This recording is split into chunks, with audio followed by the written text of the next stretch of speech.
And what up? Welcome to Thirsty Thursday on the AAA here at Nepa. Thank you for being patient, working some technical issues, but we are back, we are live, and we're ready to bring you guys plenty of Nepa action. I'm here with Z. Z, say what's up. What's up, everybody? Awesome. We are here and ready to rock. We will go through the always traditional reading of the rules. Juice get the crowd up. It's time. As always, there will be an 8-minute quarters, 5-minute halftime, 1-minute timeout per team, per half. Fifth players allowed in the spawn area, but they can only sub in during breaks in action. Overtime will be a golden goal, and as always, no toxic or discriminatory behavior here at Nepa or anywhere in Echo. Treat everybody like a friend. Treat everybody like somebody you would be courageous enough to meet on the sidewalk, knowing what you said about them and them knowing what you said about them. And with that, we will get into tonight's lineup. That's right, we've got 3 heavy-hitting games for you tonight. First game coming up is New Haven Ninjas versus Toronto Sorcerers. We'll have that followed by the Scranton Royals and the St. Charles Lions, and then Junction City Juggernauts versus the Aspen Sparrows. Of note, New Haven Ninjas already have the number 1 seed in their conference, but the Toronto Sorcerers looking to unseat the New Haven Ninjas. If they win tonight and JCJ loses, then they will find themselves in a wild card spot. Now, to be clear, the Sorcerers have to win and JCJ has to lose, and they are playing both tonight. So you will looking forward to some pretty good action. If we roll over to the arena, over there on the New Haven Ninjas, we've got Breezebo, Jay Franzel, Superfly, Bloop, and One and Only. Z, who do we got over there on the Toronto Sorcerers? The Sorcerers, we have Dylan, Tony, Pip UI, Mamba, and Big Floppa just jumping into the arena here now. Yeah, it looks like it's going to be a 5 roster for the Sorcerers today. That's right. We got a 5-on-5. We're ready to rock. Go ahead and let them know they can ready up, D, and we will get this party moving. Oh. And don't forget, as always, there are no more Easter eggs. If you missed your chance, it's too late. But talk to Juice for he's got a dope spreadsheet. But we will tell you about the NFT POAP tokens, as always. We'll get to that here shortly as we try to jump into this game as quickly as possible and get moving. Z tonight will be on the play-by-play. I'll be on the analysis. And don't worry, you're going to see a couple different faces tonight, so you're going to stick around. You never know who's going to pop in to the casting booth later tonight. Could be crazy. It's a total guessing game. That's why we like to keep everything interesting here for you guys. Z, what do you expect to see out of both these teams? We saw last night the number 1 seed was taken down by Millipack, who was... now I got to go back and look and remember. It was the Wizards took down the Samurai to secure their wild card spot. So now Sorcerer's looking to do the same here by taking on the Ninjas. Over to you, my friend. Yeah, indeed they are, and I expect some good action here as these teams roll out. That is going to be New Haven there. Jay Franzel handling that disc, trying to get something, get the teams up the field, get that blood moving. That's gonna be quick. 3 points there from Bloop for the New Haven Ninjas there. Beautiful, beautiful execution. Yeah, and we saw Jay Franz and Bloop play last night for the St. Louis Samurai. Both did an outstanding job moving the disc around. The Wizards surprised everyone coming in there with a really, really strong act, and Jay Franzel and Bloop doing the same thing again tonight early in the game. Yeah, Tony there, and just getting taken away from Bloop by Bloop. Bloop's going to send it in for the mail slot, finding himself 3 points now, extending that lead for the New Haven Ninjas up to 6 points. 2 early scores by the Ninjas. Bloop again, Jay Franz and Bloop obviously coming in hot off of last night's game. They are definitely warmed up and ready to rock here. Indeed they are, and the Sorcerers here are going to try to find something to get going here, as that is a missed pass there. Going to be picked up by Jay Franzel, sending a long shot in. That's going to find the connection, taking the backboard bounce and finding 3 more points as the Ninjas here. Jay Franz dialed in already. We've got 9 points on the board between Bloop and Jay Franz. Just beating it up right now with one of those assists going for those 3-pointers going to Jay Franz over to Bloop. Move it quick here. That is Ninjas putting out an early 9-point lead. Still only the first quarter though, as that's going to be cleared out to the side of the the Ninjas there, but the Sorcerers are not able to pick it up. That's going to be Breezebo sitting it out, but picked off by Mamba. Not for long though, as Bloop gets his picked right back up, sitting the long shot, and is going to find 3 more points for the Ninjas here. Holy cow, Nails, we have a game here early on. Yeah, they have been practicing. They have been practicing a lot. Bloop again with another 3-pointer coming in right now with 9 points already, getting ready to break double digits. That was, wow, that was quick. 12-point lead here as Mamba picks it up, rolling out, sends it over to Pip. Pip now trying to find a connection for the pass. Does find Mamba there on the bow tie. Will get sent over to Tony. Tony slaps it away, almost finding the connection. Unfortunately, just out of the reach of that was Dylan there on the ceiling. But Bloop now handling that disc, sends it to Supa. Supa now sending it over cross tunnel to J Franz. J Franz now trying to let his team get upfield. Will maybe opt for the reset here. Opts out of it though. Just gonna walk it as he's got that defender behind him. That's gonna get a stun out, and Dylan's gonna pick it up. Getting it cleared out now, not all the way through. Takes a bounce off a station. That will be a fight for the disc. That is going to be Ninjas picking it up. Superfly handling it, sending it low over to Bloop. Bloop's gonna try to fight a pass. Does find it. Sends it over to Breezebo. Breezebo trying to send it a shot, but gets stopped by Mamba. Mamba now sending over to Dylan, but gets stunned out by Superfly. Superfly sending it up high there. That's going to be sent down to Bloop. Bloop's going to, or Mamba, sorry. Wait, self-goal. Bloop was the one that took the shot. Mamba got the headbutt, I think it was. Yeah. 2 more points there for the Ninjas here with 4 minutes and 47 seconds to go. And Bloop not getting credit for that. That takes him to 11. But right now the Sorcerers are in a tough spot. Came out hot and heavy from the Ninjas, and they have just not been able to recover right now. They did gain a little bit of ground here. A lot of work they put in. They were able to move it over the orange side last time. Weren't able to hold on to it as it happens again there. Bloop doing some stun work down there at the far side. Boot takes it away. But there was a considerably more amount of time there between the New Haven Ninjas goals. So the Sorcerers are starting to figure it out. They are indeed, and as Bloop handling it now, trying to maybe find a pass. Will take the shot though. That's going to be Bloop extending their lead back up to, well, now 16 points, not extending their lead. Yeah, quick 16-point lead here for the New Haven Ninjas, Nails. We're seeing just the passing and the collections on the other side for the Ninjas just being so fast. Yeah, I mean, the Ninjas came into this game like they'd already been playing 3 or 4 scrims in a row with plenty of breaks and Gatorade in between. And right now, the Sorcerers just cannot find their footing. They need to probably take a timeout and just sit down and kind of reset here like it's the beginning of the game, because whatever strategy they had or whatever they were planning to come in with is not working. As Bloop to Breezebo grabs it and dunks it in as he puts his hands over his face, realizing he took another 3-pointer there from Bloop. Either way, points is points. But New Haven Ninjas on all cylinders right now. Firing on all cylinders indeed, and Breezebo a little frustrated there maybe with himself, but nonetheless they got the points. That's all that matters. As Pip handling it now, singing it out over to the player on the Sorcerers. I cannot see that name. That's going to be a miss pass there. Dylan will still find it in the end. Pressure coming in from Bloop. Sends it back for the reset. Will find Mamba there. Mamba sending it up high over to Dylan. Dylan now trying to find something going here. Sends it for the pass inside. Maybe a chance to score here, but gets stunned out. That's going to be Pip, though, picking it up. Sending it to the backboard. Misses the pass. This is Dylan now picking it up. Gets stunned out by J Franz. The defense for the Ninjas not letting anything here inside the bubble. And if it was, it's just going to get stopped right away. That is going to be J Franz now handling that disc. The defense for the Sorcerers are coming in here, trying to work their magic to get a stop, as that's a pass over to Bloop. Unfortunately, just a little too wide. That's going to be picked off there by the Sorcerers. Sorcerers now trying to get a clear out. Will not find it. Bloop sending it cross over to J Franz. J Franz now handling that disc, resetting it back up to Superfly. And that was the most interesting reset I've ever seen in Echo. J Franz now handling that disc, trying to take it in here. He's out for the pass, gets intercepted by Pip. Pip there trying to get the clear out, bounces into the trap side, but Bloop will be there to pick it up. Definitely seeing some time difference here in the side of the Ninjas here, trying to find something, but not been able to find those goals as quick as they were here early on. Just as I say that, though, J Franz is going to find himself 2 more points from the pass from Breezebo. Tagging 20-0 here in the first quarter.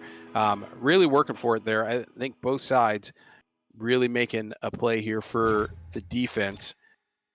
The Sorcerers able to slow it down a little bit. New Haven Ninjas obviously making the Sorcerers work and not allowing them any points on the board. They were able to get in the bubble there, not able to make anything happen, but they are slowing down the Ninjas' scoring route.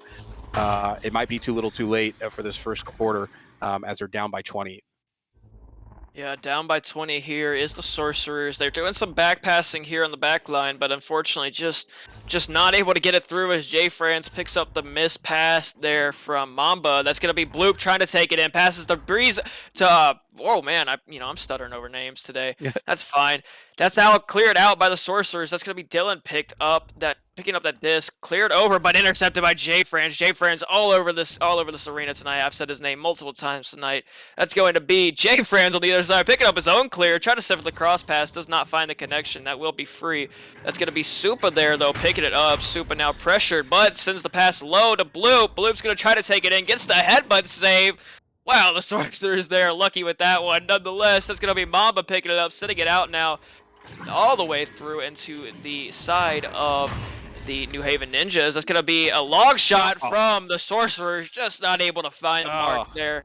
And that's got to hurt there from the side of the Sorcerers. Sorcerers trying to get the passes off. Unfortunately, just a little too high for Pip to pick up. That's going to be Jay France handling that disc as time expires here in this first quarter. Yeah. Beautiful, beautiful first round from the side of New Haven Ninjas. And with that, we'll take you to a quick commercial break. We'll be right back. Harley-Davidson. One American with a burning desire to save the world from high pressure. He is. Recommend you drive. Then there are the motorcycles. A man that brought the world together because of his love for Kawasaki. One man strapped to a 2021 Terex KRX 1000. The stuntman that saved the world. Get your favorite Kawasaki motorcycles, ATVs, and side-by-sides today at Holzhauer Pro Motorsports in Nashville, Illinois. One American with a burning desire to save the world from high pressure. He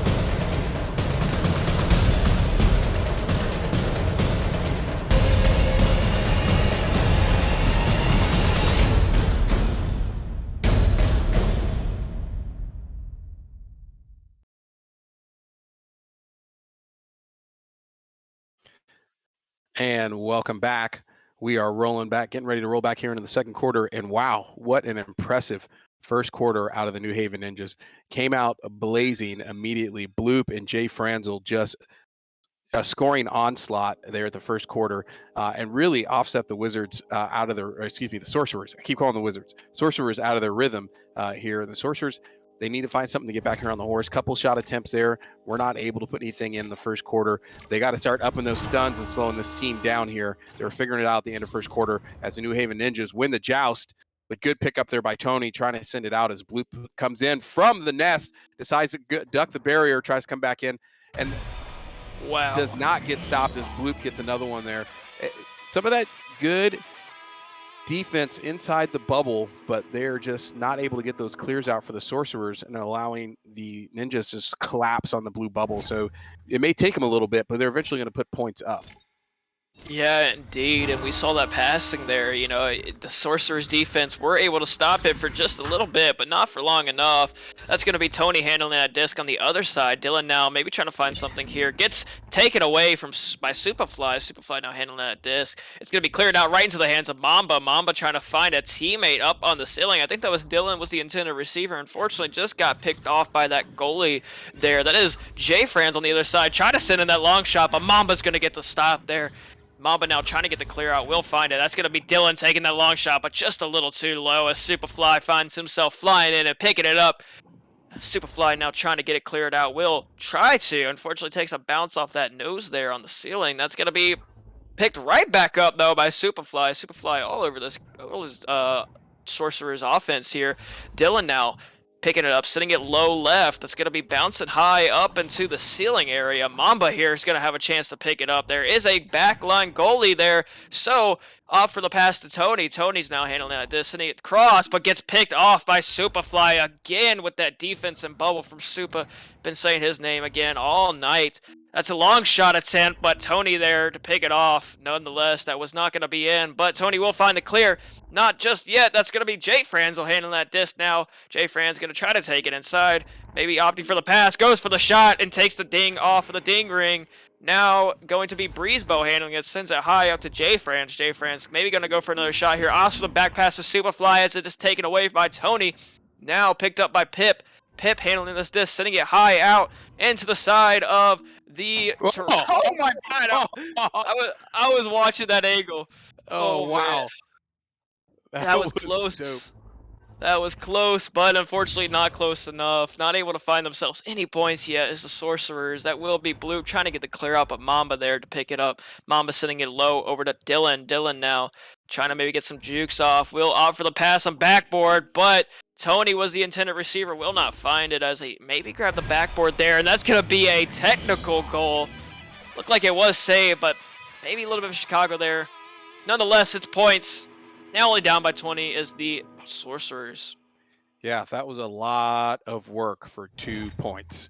And the Sorcerers finally on the board, starting to figure out a little bit of the coverage in that midfield there, and they tighten up their passes as they send those long passes across the middle, because the Ninjas are really, really reading those. But they are trying to capitalize on the mistakes the Ninjas are making for any of the scuff passes or shots that aren't quite getting there. Indeed, and you pointed out that those long passes, we see them trying to do those short passes. Just unfortunately, they have not been able to find the connection on them. So, Sorcerers maybe just need to slow it down just a little bit inside the bubble of the Ninjas, and maybe they'll be able to find themselves some more points here. That was a shot attempt, but unfortunately cleared all the way out by that Toronto Sorcerers goalie. The stacks there for the Ninjas, though, going to be able to pick it up. Now, Bloop's going to be handling it on that ceiling. Bloop trying to get the clear out. Will find it. It's all the way through to Breezebo. Breezebo is going to try to take the shot. Unfortunately, just too high. Tony there on the other side to pick it up.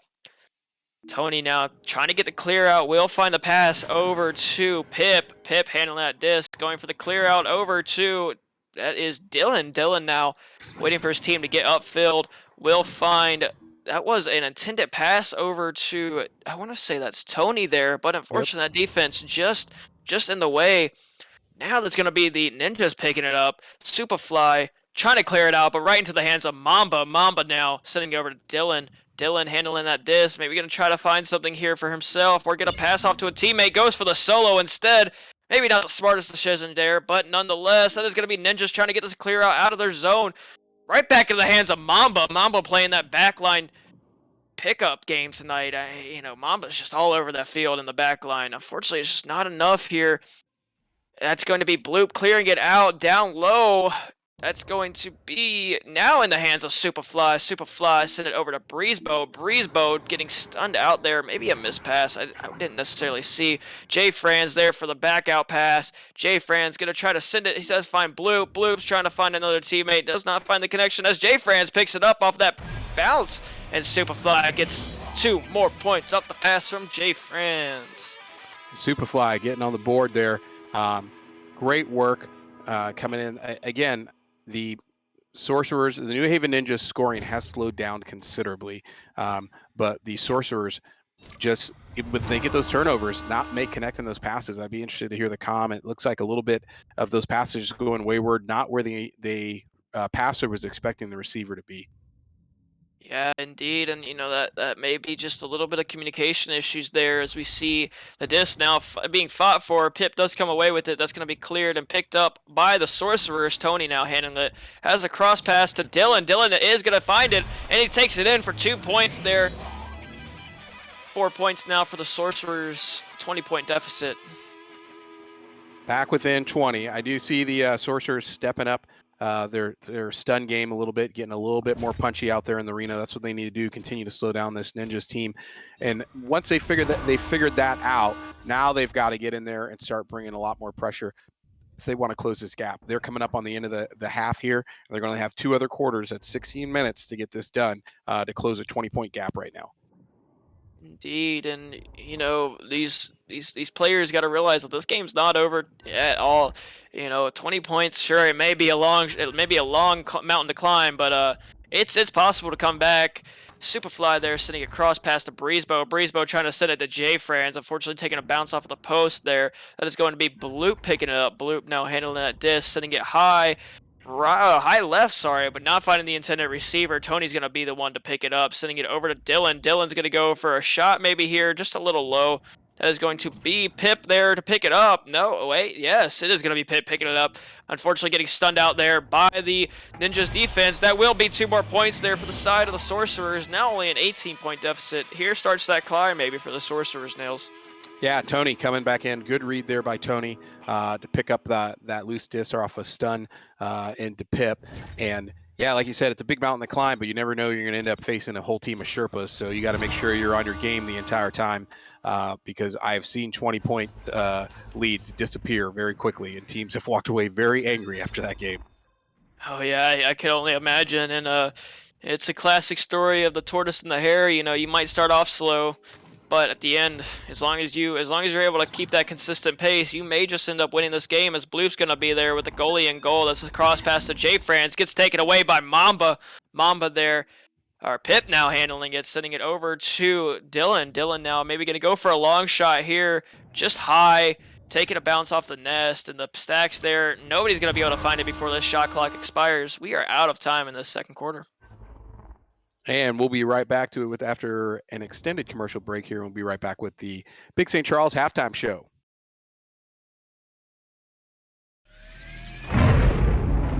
Hold on a minute. Did we hear that right? Dodge is making an electric car? We're talking hypothetical, right? Surely you jest. Dodge? You mean the people who devised the legendary 426 Hemi and sunk it into a sublime missile? You mean the Dodge that created the Hellcat Red Eye and the most powerful muscle car in the world? Makers of the 840 horsepower wheel-standing Demon? Why on God's green earth would Dodge ever build an electric car? Anybody? Any thoughts out there? Hello?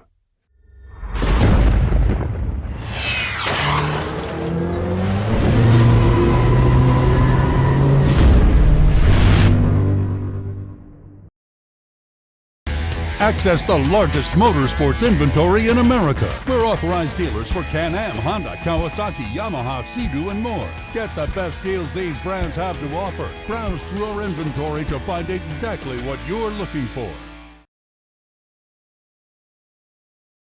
And welcome back, Nepa fans. Don't forget, for those of you looking to claim this week's NFT, head on over to www.nepavrpro.com/NFT to fill out the NFT claim form. In order to complete that claim form, you'll need the secret password, which is Pro Series this week. That's Pro Space Series. The deadline to submit that claim form is 9 p.m. Eastern on Sunday, September 11th. Don't be caught slipping. Go get yours before we run out. We won't run out. You'll just not get it in time. So you should definitely go get it right now. Anyways, get back into the game. We finally have the Chicago Wizards on the board, and just looking at stats right now, we have seen quite the turnaround from the Wizards. I think offensive and defensive play here in the second quarter. Now, keep that in mind. They went into the second quarter down 20 points and yet to be on the board. So they did definitely outscore the New Haven Ninjas in the second quarter by 2 points, 6-4. However, they do have quite the mountain to climb here.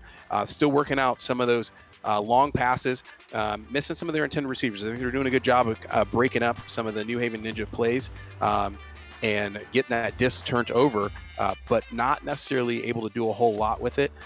As they start to push offensively, they're either losing a stack race there to get down on those long clears, or picking up the clears and not quite making those passes connect.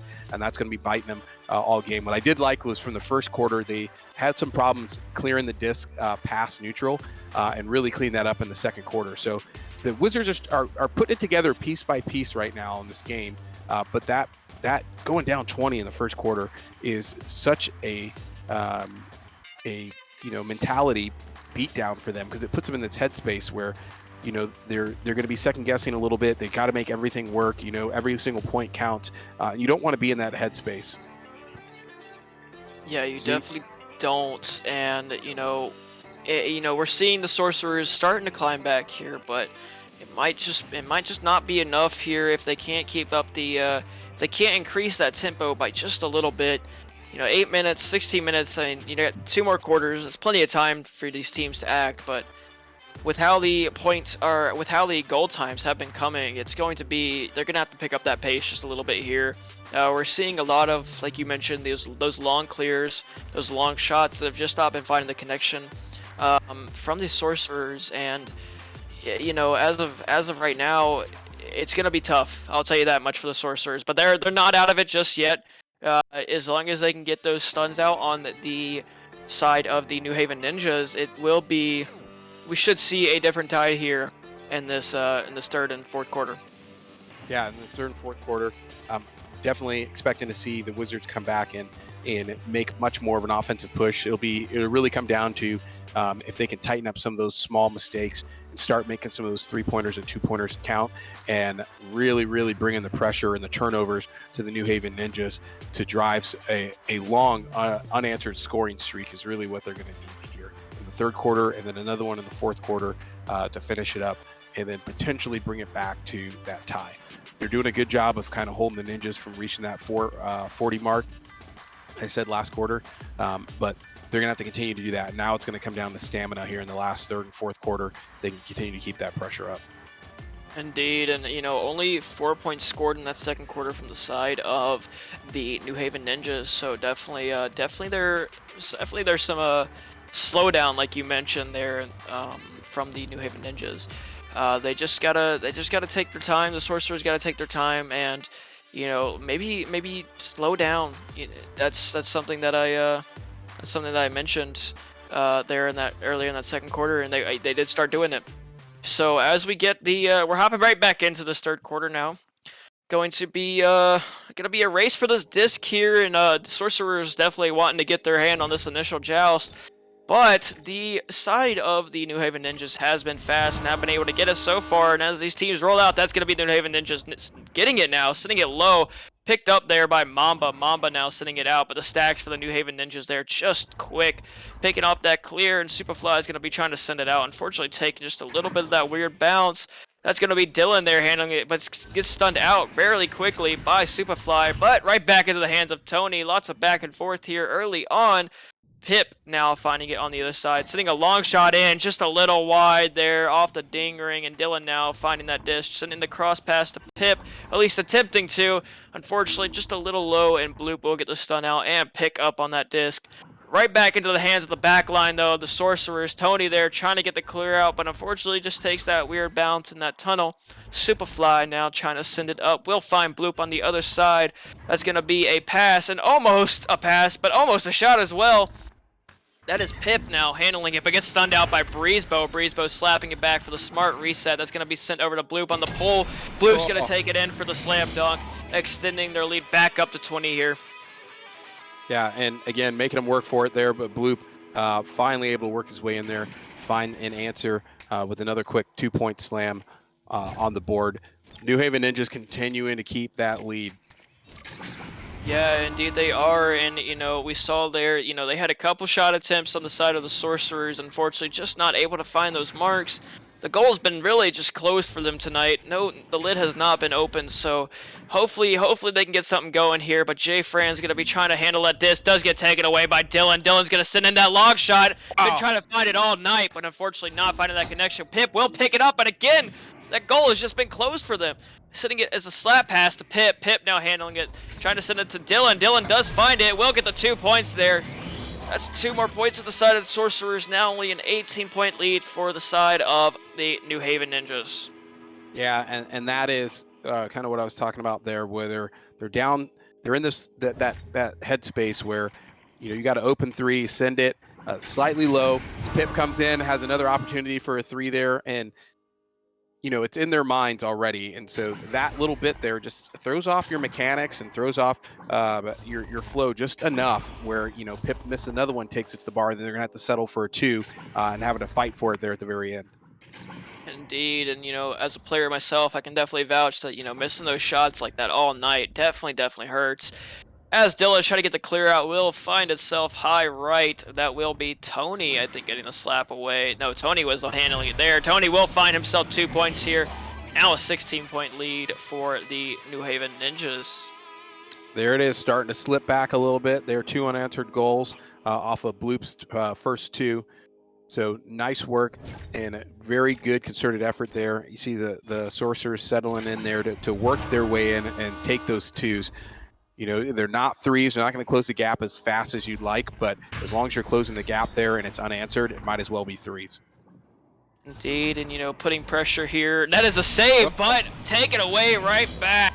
That was Tony getting that save, and unfortunately just got picked right back up. I didn't see who got it there, but that was 2 more points now. Back up to 18-point lead here for the New Haven Ninjas. Sorcerers here are going to be trying to roll out, trying to find something going. We haven't seen too much luck from them on these offensive jousts, but that's going to be Mamba sending it right. Maybe get a right relay here going. That's going to be Tony handling it. Sends a cross over to Dylan. Dylan now handling that disc. Going to try to find a teammate. Does pad Tony. Tony's going to try to take it in. Will get saved, though, by Breezebo. Beautiful stop there by Breeze. That's going to be Dylan trying to find it, but unfortunately, Bloop's going to be there before his teammate goes for the stun out, stopping that defender. Bloop not able to find that clear. Not in the hands of anybody just yet. J. Franz does find it after doing some jumping around, making him work for it. That will be an attempted maybe Kung, but Bloop's going to take it in for the safety too. Extend their lead back up to 20 here in this third quarter. Just like that, from being down 16, now back down 20 here, off some very effective defense coming out of the New Haven Ninjas. Good rush there to the goal by Tony, not able to get in there, and a good read there by the goalie to turn right back around for points for the New Haven Ninjas. Yeah, and the New Haven Ninjas were able to get a stop there on defense, and we've been seeing that all night. Really, just not allowing that Sorcerer's offense to get going. As I say that, though, I'm eating my words. Dylan putting 2 more points on the board for the side of the Sorcerers. And good quick answer there. 12 seconds coming back out of the Wizards. Not getting stumbled by being back out at 20. They know they can close it back down. They got to try again and continue to bring that back down. Still plenty of time here left in this game. Indeed, plenty of time and still a whole nother quarter to go. Right after this one, Bloop sending it over to J. Franz. Unfortunately, not finding that pass. J. Franz again doing some jumping around, making him work for it. That's going to be sent over to Superfly. Superfly sending it down low to Bloop. Bloop's going to try to take it in. Gets the headbutt off of Tony, and Tony's got to be frustrated about that one there. Yeah, I know that's got to hurt. Yeah, that stings. That stings as Tony has been playing some pretty awesome goalie for most of the night there, and getting run on a couple of those runs, especially taking one off the dome there. Not in a good place. Yeah, and that's unfortunate, but Tony will find the stop there, sitting it maybe a shot attempt, but woo, close, but no cigar. Dylan's gonna find the pickup and puts it in for 2 more points. Dylan here putting really trying to keep this offense alive here, as we've seen him score a couple of these last goals. And a couple last goals here.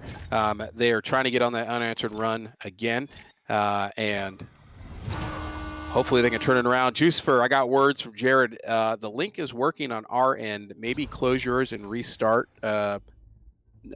with a new browser window and see if that works for you. J. Franz, they're handling this, sitting across to Breeze. Breeze now slapping it back over to Superfly. Superfly sending it down low to J. Franz. J. Franz trying to do some steez here, does find it. That's 2 points here. That's 2 more points here for the New Haven Ninjas, and we're just seeing that passing that I've been seeing from the side of New Haven Ninjas. Working really effective here still in this third quarter. No answer from the side of the Sorcerers just yet, and it might just be a little too late, as it's just been a back and forth game here in this third quarter. Nobody really able to take a commanding lead or get a really comeback here, as Tony picks it up, sitting across low. That is going to be taking a weird bounce there. That's going to be picked up by Dylan. Dylan's going to try to do some juking around, going to try to take it in. Sends it for the cross pass to Pip. Pip taking a bounce off the ding ring. Tony now handling that, sends it back over to Dylan. Dylan's going to try to take it in, finds himself 2 more points there. And a good read there. Good work inside the bubble with the Sorcerers bringing it in. Still, like you said, it's a lot of back, point for point, score for score, and that's not where you want to be when you're down by 18 points. You got to go on an unanswered run here. We saw a little bit of a scuff pass there, but good pickup by the Sorcerers to recover from that, still turn it into points. I will say that they've been doing a good job here of holding the Ninjas to 2-pointers. So as opposed to what we saw in the first quarter, where there was a lot of threes just get dumped into the blue side. They're really making the Ninjas work their way into the blue bubble and have to work on that good passing and scores. And just like that, they take one more right at the buzzer beater, and that'll take them into the fourth quarter, still up by 20 points. We're going to take a quick commercial break. We'll be right back for the last quarter of the New Haven Ninjas versus the Toronto Sorcerers.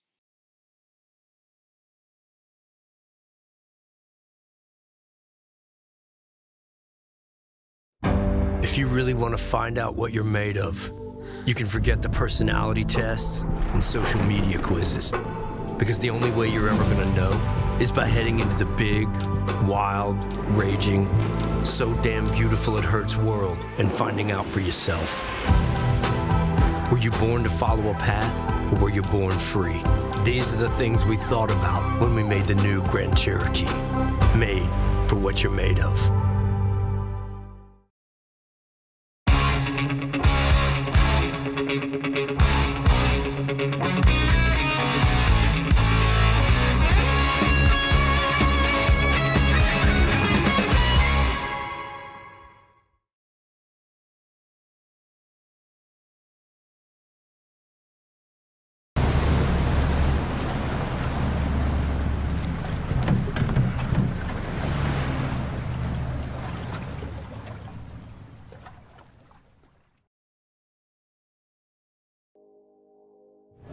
We are back.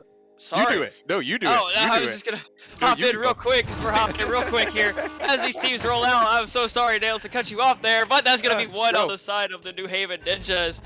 Breezebo picking it up, sending it to Superfly finding 2 more points here for the New Haven Ninjas. Nails, I'm so sorry for cutting you off there. Nah, man, you got it. Like, we were coming right back into the fourth quarter, and just like that was a quick intro and a quick score from the New Haven Ninjas. Very, very quick on the movement there to get down and put another 2 points on the board. Really start to stretch this lead to the point of no return here. To focus, start doing math, my friend. Focus gonna do the math on the back line as Jay Friends. This is a Bloop. Bloop's gonna try to take the shot. Unfortunately, not finding that top pocket. Gets stopped there by the goalie on the Sorcerers. That is gonna be Bloop, though, picking it right back up into the hands. And now trying to find a pass to Jay Friends. Jay Friends does find it, doing some steezing around, but unfortunately does not find it. Does find the unintentional pass, but more than likely intentional. We'll call it that. To Bloop. Now up by 24 points is the New Haven Ninjas. And Bloop, again, just on fire tonight. Everywhere and nowhere all at the same time, taking it up to the 40 mark here to continue to stretch that lead out. Just some not good clears, and you see the Sorcerers starting to relapse a little bit into what we saw in the first quarter. They got to dig down deep and find what they had in the second quarter if they want to start to close this back up. And Juicefer, yes, it was because you were winning too much. We actually just denied you access to the NFT portion of the website. Sorry, friend. We got to keep it fair. Oh man, Juicefer probably now raising his fist in agony there. That's gonna be Pip though, picking it up on the other side, sending a cross pass over to Dylan. Dylan's gonna try to take it in, does get the ender off, and is gonna take it in for the slam dunk. That's 2 more points for the side of the Sorcerers, and we're seeing that passing there. And Dylan really been confident in bubble tonight. Has not been able to find much in the terms of long range threes, but he's been finding 2s all night. So the Ninja's not able to have any answer for him inside a bubble. Ninja's now going to be rolling out. That's going to be Bloop handling it on this QB. Bloop now trying to find a teammate. Burning time, though. Does not really need a rush here. Sent out over to J-Franz. J-Franz going to try to take the pass up to Breezebo. Does find it. Breeze now has a cut coming in to Bloop. Bloop now sitting and trying to find it low, but gets stopped by Tony. Tony playing that killer defensive game we've seen all night. Just now picked right back up, though, by the New Haven Ninjas, and that's Bloop sitting its hot pocket shot on that goalie there for the side of the Sorcerers, putting 2 more points back up to extend it back up to an 18-point lead. My man's on fire. He's on fire. Somebody call the fire department. He's got the hot hand tonight. Hot hand. He's got lava hands right now. Let's get this man some water. We need to cool him down a little bit. He's parched. Oh, he is parched indeed. Superfly is going to be picking up that interception, sending it on a long shot, but finding the bounce off of the bottom of Shield. Mamba picking it right back up, sending it over to Pip. Pip's going to try to take in the long shot. Unfortunately, there for the back line of the New Haven Ninjas. Oh my gosh, names are hard. That's going to be Pip getting the stun out. J-Franz right back into the hand of the New Haven Ninjas. J-Franz now handling this disc, running around with it. Maybe try to taunt a little bit. Mamba, though, stopping it, saying, you ain't gonna dance in my house. Superfly sending it back, almost the unintentional self-goal. That was a reset pass. It luckily did not fall. That's going to be picked up by Superfly. Superfly sending it low down over to Breezebo. Breezebo's going to take that long shot. Unfortunately, just a little right. Bloop's there, going to try to slap it in. Unfortunately, does not find the connection. Mamba slapping it away. That's going to be the stacks there. Pip trying to pick it up and get stunned out. Dylan will find it. Tony now floating by himself. Maybe trying to find a stack. Does not find it. The stacks there for the New Haven Ninjas are going to find it and picks it up. Send it over to the left side. Bloop now handling it. Bloop's going to try to maybe get a weird bounce there. That's going to be picked up, though, by the back line of Tony. Tony there trying to get that clear out. Unfortunately, will not find it in the stacks again for the New Haven Ninjas. Just quick, speedy, and we've been seeing it all night as Superfly handles this disc. Gets stunned out by Mamba. Mamba now trying to get the clear out. Will find it all the way through into the side of the New Haven Ninjas. This is a chance for the Sorcerers to score if they can get those stacks together. We have a little bit of a leech contest going as that's Dylan picking it up. Going to try to find a shot here. The goalie is in goal, so smart choice there to opt out and try to do some solo play. Unfortunately, just not able to make it work as he gets stunned out by that defense of the New Haven Ninjas. That's going to be Superfly trying to take that shot. Will get stopped, though, by Pip. Not for long, though. That's going to be Bloop finding it, sending it in for 2 more points. Now with a 26-point lead. 26. I can do math. Let's go. Great. I mean, the defense got back and grabbed that 3 just in time, and that's a heartbreaker. As soon as you turn it around and send it back out, you get met by the offense who connects with you in your own bubble, turns it right back around and forces that 2-pointer. Yeah, indeed, and forcing that too. It's gotta hurt though to get that stop, and unfortunately, just let it go in. That's gonna be Dylan though, doing some juking around on 2 defenders there, and the goalie. That's 2 more points for Dylan. Again, he's just been unstoppable inside of the bubble tonight, Nails. Oh, definitely. Sorry, I was taking. You caught me in the water break. Yeah, I'm so sorry. 14 points tonight, rolling it up, and unfortunately, Dylan and Tony are the only players right now on the Sorcerers with points on the board. I mean, if you had a couple more single-digit scores on the board for the Sorcerers, I mean, we'd be looking at a very different scoreboard, very different game right now, and I think a very, very different aggressiveness from the New Haven Ninjas as they were fighting more to hang on to the lead. But the Sorcerers just not able to, like you said, kind of put it all together tonight and get everybody on the board. Yeah, and they have not, like you said, not able to put it together. And I don't know if that's just communication or just playing with some jitters tonight. Sometimes you just have those nights, and yeah, that's gonna be another 3 points coming from the side of the New Haven Ninjas. Breezebo was down there after that long boost and pickup there from J-Franz. Yeah, so again, just playing with some nerves here, maybe just not having the best of night for the Toronto Sorcerers. But you have those nights, and all you can do is move on from this night and shake it off and try to find something going for this next game. Nails, correct me if I'm wrong. You did say that the Sorcerers were in contention for playoffs or wild card. Yeah, if they win this game and JCJ loses, then they get a wild card spot. But both of those 2 things have to happen. And right now, with a minute left, I think I can reasonably say that this is squarely in the hands of the New Haven Ninjas. And so the Sorcerers will be out for the playoffs. Such a heartbreaking loss here to go out like this, and unfortunately, all you can do, like I said, is just try to, not let it get to you. Sorcerers are going to go home here, unfortunately, with the loss tonight, but they still here in the second quarter definitely played a lot better than that, or second half, sorry, played a lot better than that first half, and started to find things going. Unfortunately, just not enough as Bloop takes it in there, finding himself 2 more points, and Bloop's just been all over the field tonight. Yeah, and he's been playing, completely on fire tonight and made a huge difference maker for this team with 27 points. I mean, just completely went off. And right now, I mean, if you take away all of Bloop's points, you're looking at really what is going to end up being a 4-point game between these two teams. Not that makes any sense to take away all of Bloop's points, but it just shows you how much he's contributing tonight from the side of the New Haven Ninjas. I mean, with 27 points, 3 assists, 2 saves, a steal, and 28 stuns, Bloop just double for the night, and really, really putting in work tonight on the Sorcerers. And I think a lot of that was just from the very beginning. And not to leave Jay Franzel short there with 9 points, but 7 assists and 25 stuns. Jay Franzel was feeding the entire team. If you take those assists, 2 of which I know were for threes, and let's see, that's 16. So yeah, he's at 25 points. Right behind Bloop in total points accumulated for what kind of work the New Haven Ninjas were putting in for tonight. So across the board, all of them playing very, very well. But I think Jay Franzel and Bloop tonight were the superstars for them. And in particular, I think the Holzhauer Auto Motorsports player of the game for me is going to go to Bloop, who was just going off tonight with a very strong honorable mention to Jay Franzel, who was doing some great assist work. Indeed, and I'm gonna have to agree with you there on the Player of the Game award. I completely forgot the name of it, so don't scrutinize me in the chat, guys. But yeah, Blue, definitely it's playing taken me all season to learn how to say Holzhauer. That is a mouthful. That's a lot. I'm not even gonna attempt to say it. That's a lot. We might want to call EMS for Blue. His hand might be a 3rd-degree burn. So yeah, Blue killing it tonight. Yeah, congratulations, Blue.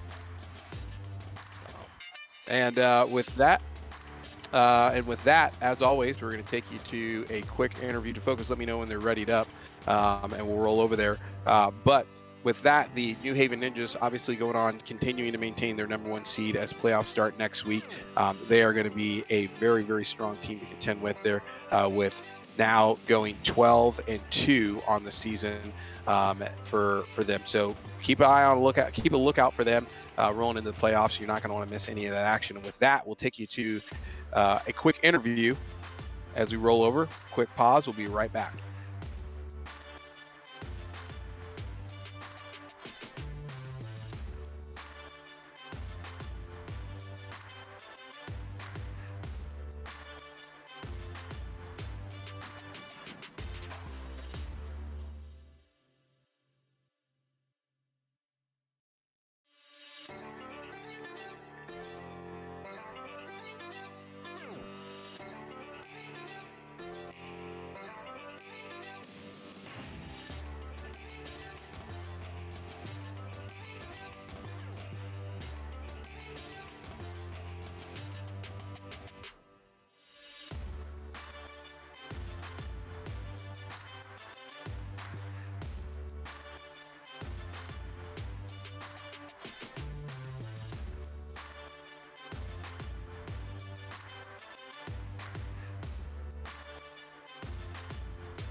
And welcome back. We are live with the winning New Haven Ninjas. What's up, guys? How you guys doing?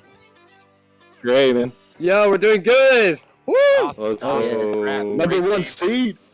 Great game tonight. Definitely, yeah, number 1 seed. You guys have been killing it all season. And one more notch in the win column there as you guys get ready to roll off into the playoff season. What are you guys looking forward to most going into the playoffs? Winning. Yeah, Pretty much. Okay, are there any more in-depth answers in the crowd? After getting runner-up last season, I'm hungry for the championship. Definitely. And you guys are rolling in really, really strong here into the postseason. I know everybody's looking forward to watching you guys play and tear it up. Jay Franz, as captain, I mean, the first quarter, like 20-0.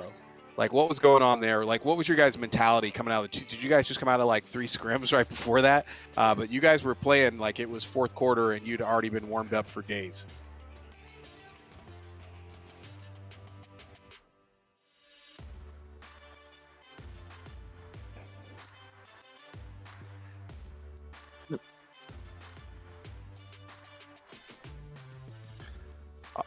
Awesome. Yeah, you guys were doing some really strong work, and it was it showed. You guys were on another level there in the first quarter, and I think it obviously took the Sorcerers by surprise a little bit. But any standout moments from the season that you guys really remember or are going to take away from this series too? For me, it's got to be Bloop getting 30 points like almost every game. Like Bloop MVP. Honestly, gotta call it like it is. I hardly even knew who Bloop was before the season started, and now he's like the all-star. Yeah, congrats to you, Bloop, because you definitely went off tonight. Congrats on the Stuntman Trophy if you didn't hear.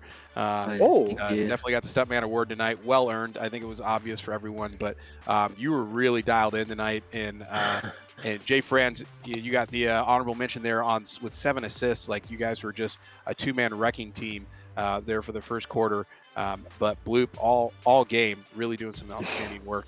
What's your secret to success, man? If there's an open goal, shoot it. Don't miss. Brutus would be proud if he was here. Yeah.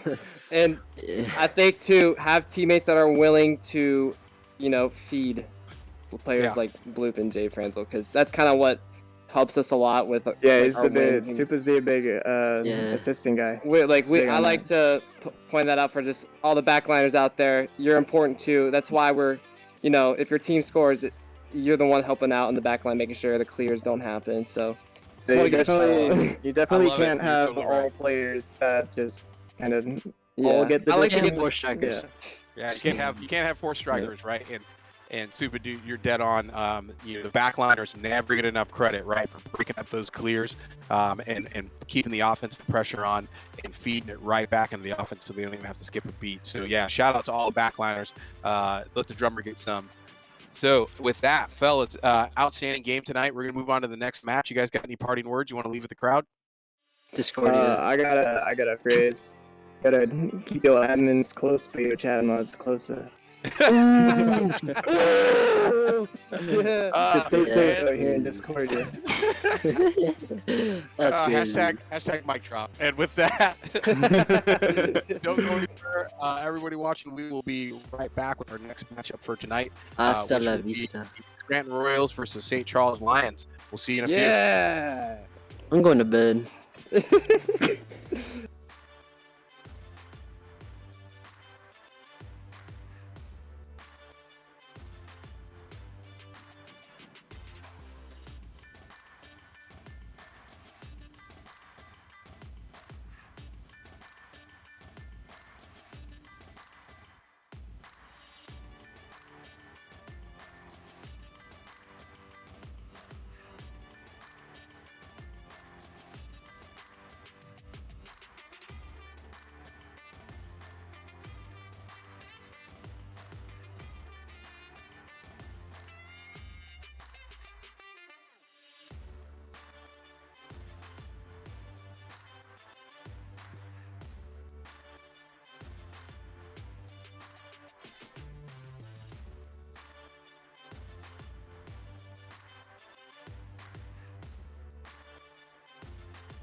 And welcome back.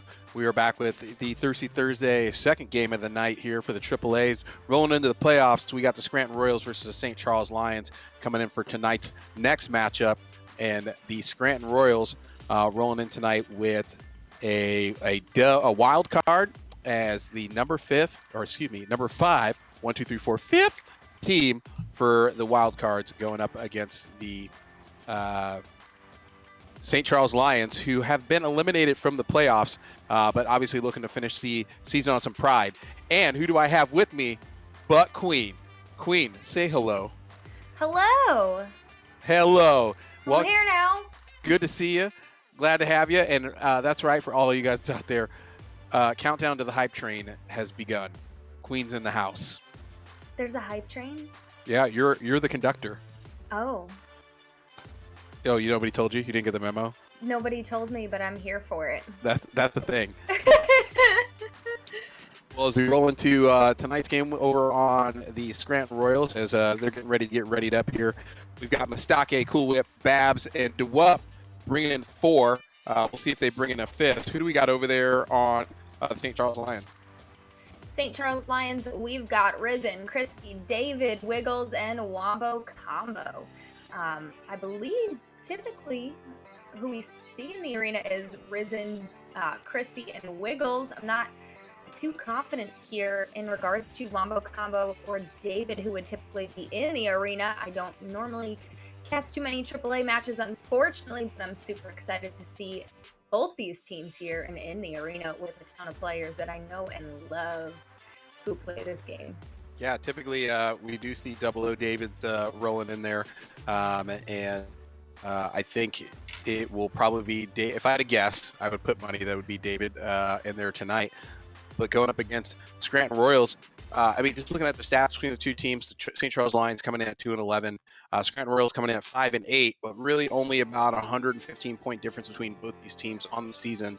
And if anybody's watching last night, I said it, I'll keep saying it again. We watched teams with way disparate stat lines take the low team, take down the high team. So you never know what you're going to see here. And here at the end of the season, as all the teams have really kind of gotten the polish together on their teams rolling into playoff season, everybody's coming in hot. So excited to see it. Queen, over to you as we get started for our second match of the night. I'm super excited to see it too, but for a touch on the disc, going to the Scranton Royals.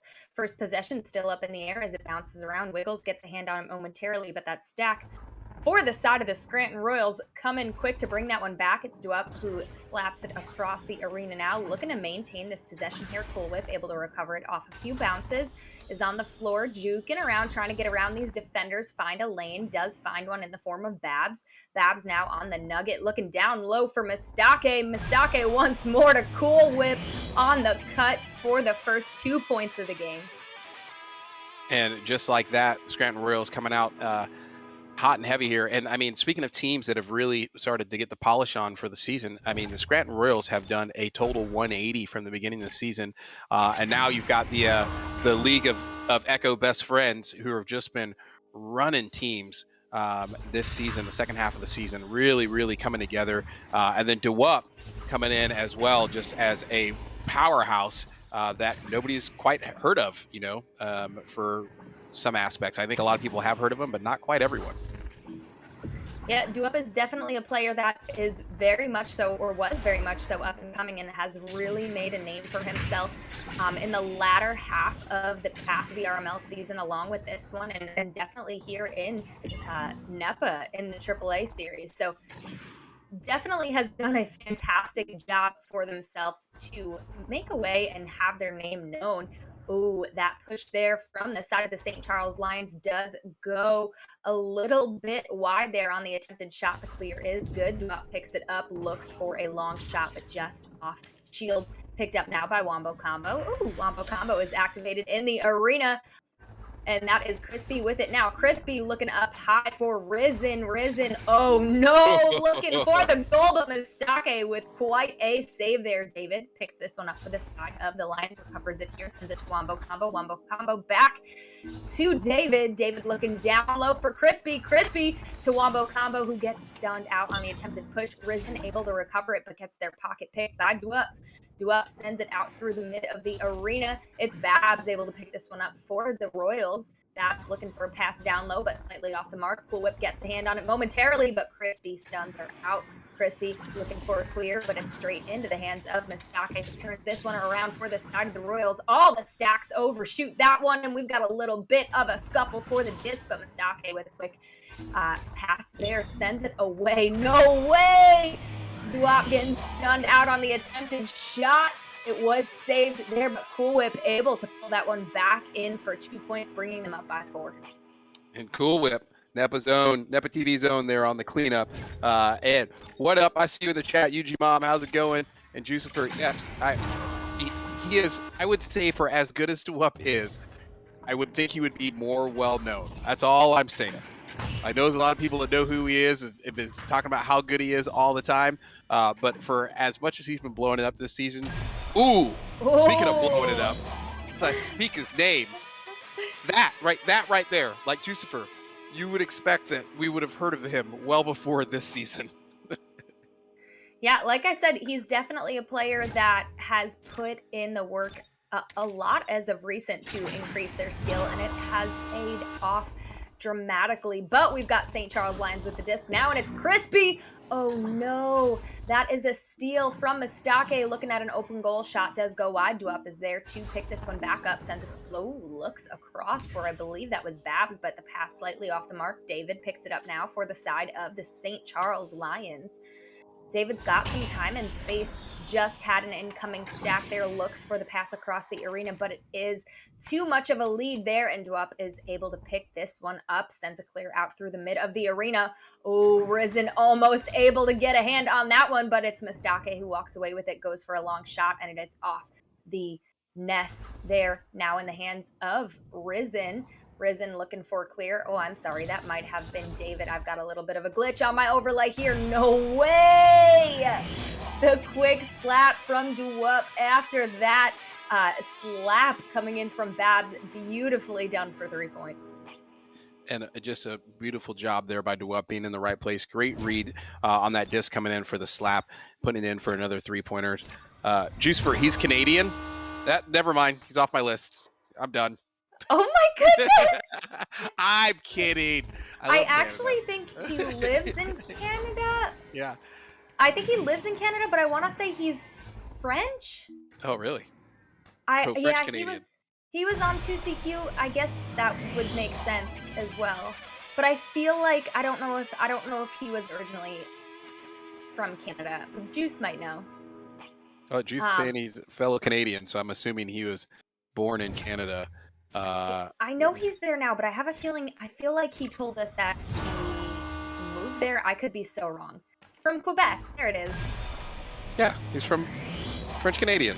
French Canadian. I'm way off. Well, there's a place in Canada where they speak French. I knew that too because I know a French Canadian. Sammy Gabby, shout out. She is such a doll and a gem in the community. Yeah, if you don't know her, she's a pleasure. But yeah, I don't know what else to say. I'm just gonna pass this match now because I think that's my safest bet now. Oh, geopolitics, no. Go, yes. What a big save there coming in for the side of the St. Charles Lions, stopping the scoring there. No way! A second time. That's Wombo Combo with 2 back-to-back saves. The clear out is good. The stack headbutts the disc, though, and it goes a little wonky off a few bounces, but Wombo Combo able to recover this one now. Sends it up to David. David looking for Crispy. Crispy looking down low, but the steal comes in from Mistake, and the clear is good. All the way into the Lions bubble. We've got 2 players in the area for the side of the Lions, and it's Risen who picks this one up and sends a clear out through the tube. Risen Oh, the stacks come in for the side of the Scranton Royals, and it's Mistake with it, sending a pass over to Duop. Duop crossing the arena over to Babs. Babs looking up high for Cool Whip, who's looking at an open goal. The shot just goes wide. Duop is able to recover this to maintain the possession and goes for the shot off of post for 2 points. Another great pickup there from Duop there on the rebound. Dumping in for another quick 2 points and still unanswered here from St. Charles Lions. I mean, we saw this last game. It's going to be a mighty, mighty mountain for them to climb going in the second quarter. With the Scranton Royals coming out hot and heavy in the beginning of the first quarter, just kicking a lot of teams off their horse early and allowing them some time to really kind of go haywire with the scoring until they refine their rhythm. Good stun out there by Crispy. He's going to jump it back to the back line. Wamokamo is going to send it forward. Queen, over to you. And the clear out towards the top of the arena is good as Risen picks it up after a few bounces over to David. Now David on the wall. One more to Wombo Combo. The shot denied though, and the slap out from Babs is almost good. Duop able to recover it there, but not through mid enough for one more score. That is the end of our first quarter, and we will be right back after a quick word from our sponsors.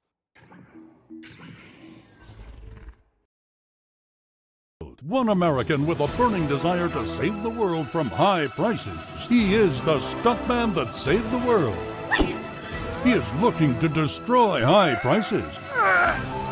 A man that brought the world together because of his love for Kawasaki. One man strapped to a 2021 Terex KRX 1000. The stuntman that saved the world. Get your favorite Kawasaki motorcycles, ATVs, and side-by-sides today at Holzhauer Pro Motorsports in Nashville, Illinois.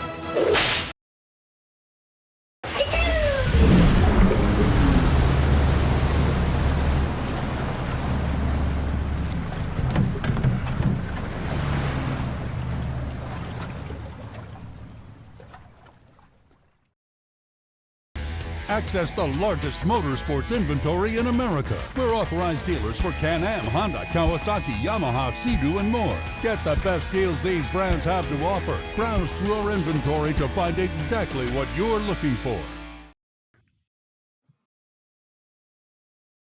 And welcome back for the second quarter here of the Scranton Royals versus the St. Charles Lions. St. Charles Lions yet to get any points on the board. We've seen a repeat here of the last game. Hopefully it does not continue to go that way. St. Charles Lions looking for an answer. Definitely outstunning Scranton Royals, but not outscoring. Queen. We are headed into our second quarter. First touch on the disc goes over to the Scranton Royals. First possession still up in the air, but Crispy gets a hand on that one and clears it out through the tube and all the way down to the bubble. Beautiful clear. Oh, Stack headbutts the disc a second time there, out of their reach. And that's Mistake who picks this one up, sends it up to Duop. Duop has some time and space, giving their team time to set up there in the bubble. Duop doing a little flip onto the ceiling to get around that defender, and oh my goodness, but the shot is denied by Wiggles, and what a save. Those inverted shots or the spinning shots are not easy to read, but the second attempt by Cool Whip is good, and what a celebratory dance from her. We love to see that. And awesome work there by Cool Whip. Coming in with the victory dance as well. Shake it till you break it. Shake it till you break it, indeed. And I will say that is all in good fun. Wiggles is a prior teammate of hers, and they are quite good friends. So I am sure Wiggles just giggled. Oh, what a play, but stopped by the stack from the St. Charles Lions just before the attempted shot. Great defense there, but it is Mistake able to pick this one up off the clear for the side of the Royals. Duop looking for a long shot, but it does go off the rim. Mistake picks this one back up, sends a pass to the wall where Babs is. Babs sinking that one into the side pocket there off of, I believe it was a double bounce. Could have been one, but great placement there coming in for the side of the Scranton Royals. And again, just some of that very aggressive Scranton Royals defense, and they're just doing great work. They're picking up the rebounds, continuing that attack. That second and third attempt that they're bringing against the goal is really what's keeping these points totaling up for them. Even when the play gets broken up and sent out, they're there to receive that clear at the back line and then immediately start pushing the attack again as the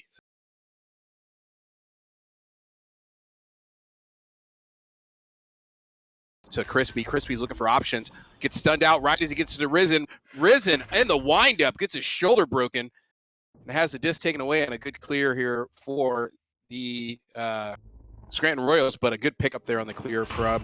Oh, here we go. Never mind. You know what? It's back and forth. Queen, you got it. It is now in the hands of David after a little bit of back and forth in the arena. David looking backwards for Risen, trying to get these defenders baited. Does get the clear off. I believe it was an intended pass, but does not meet its target. Duop picks this one up for the side of the Scranton Royals, looks down low for Babs. Pass just off the mark. Oh, some interesting play there, but it gets backwards into the hands of Mistake on the back line. Mistake sending it up to Cool Whip. Cool Whip taking her time, looks for the outlet that is Mistake on the back line. Mistake looking to drive forward here. Oh my goodness! The jukes, Mistake, the movement, not even looking at any inversions, but just utilizing those geos in the arena to get around those defenders and lose them. Fantastic play. That is a timeout, though, and I'm going to guess on the side of the St. Charles Lions to focus. Can you confirm for us?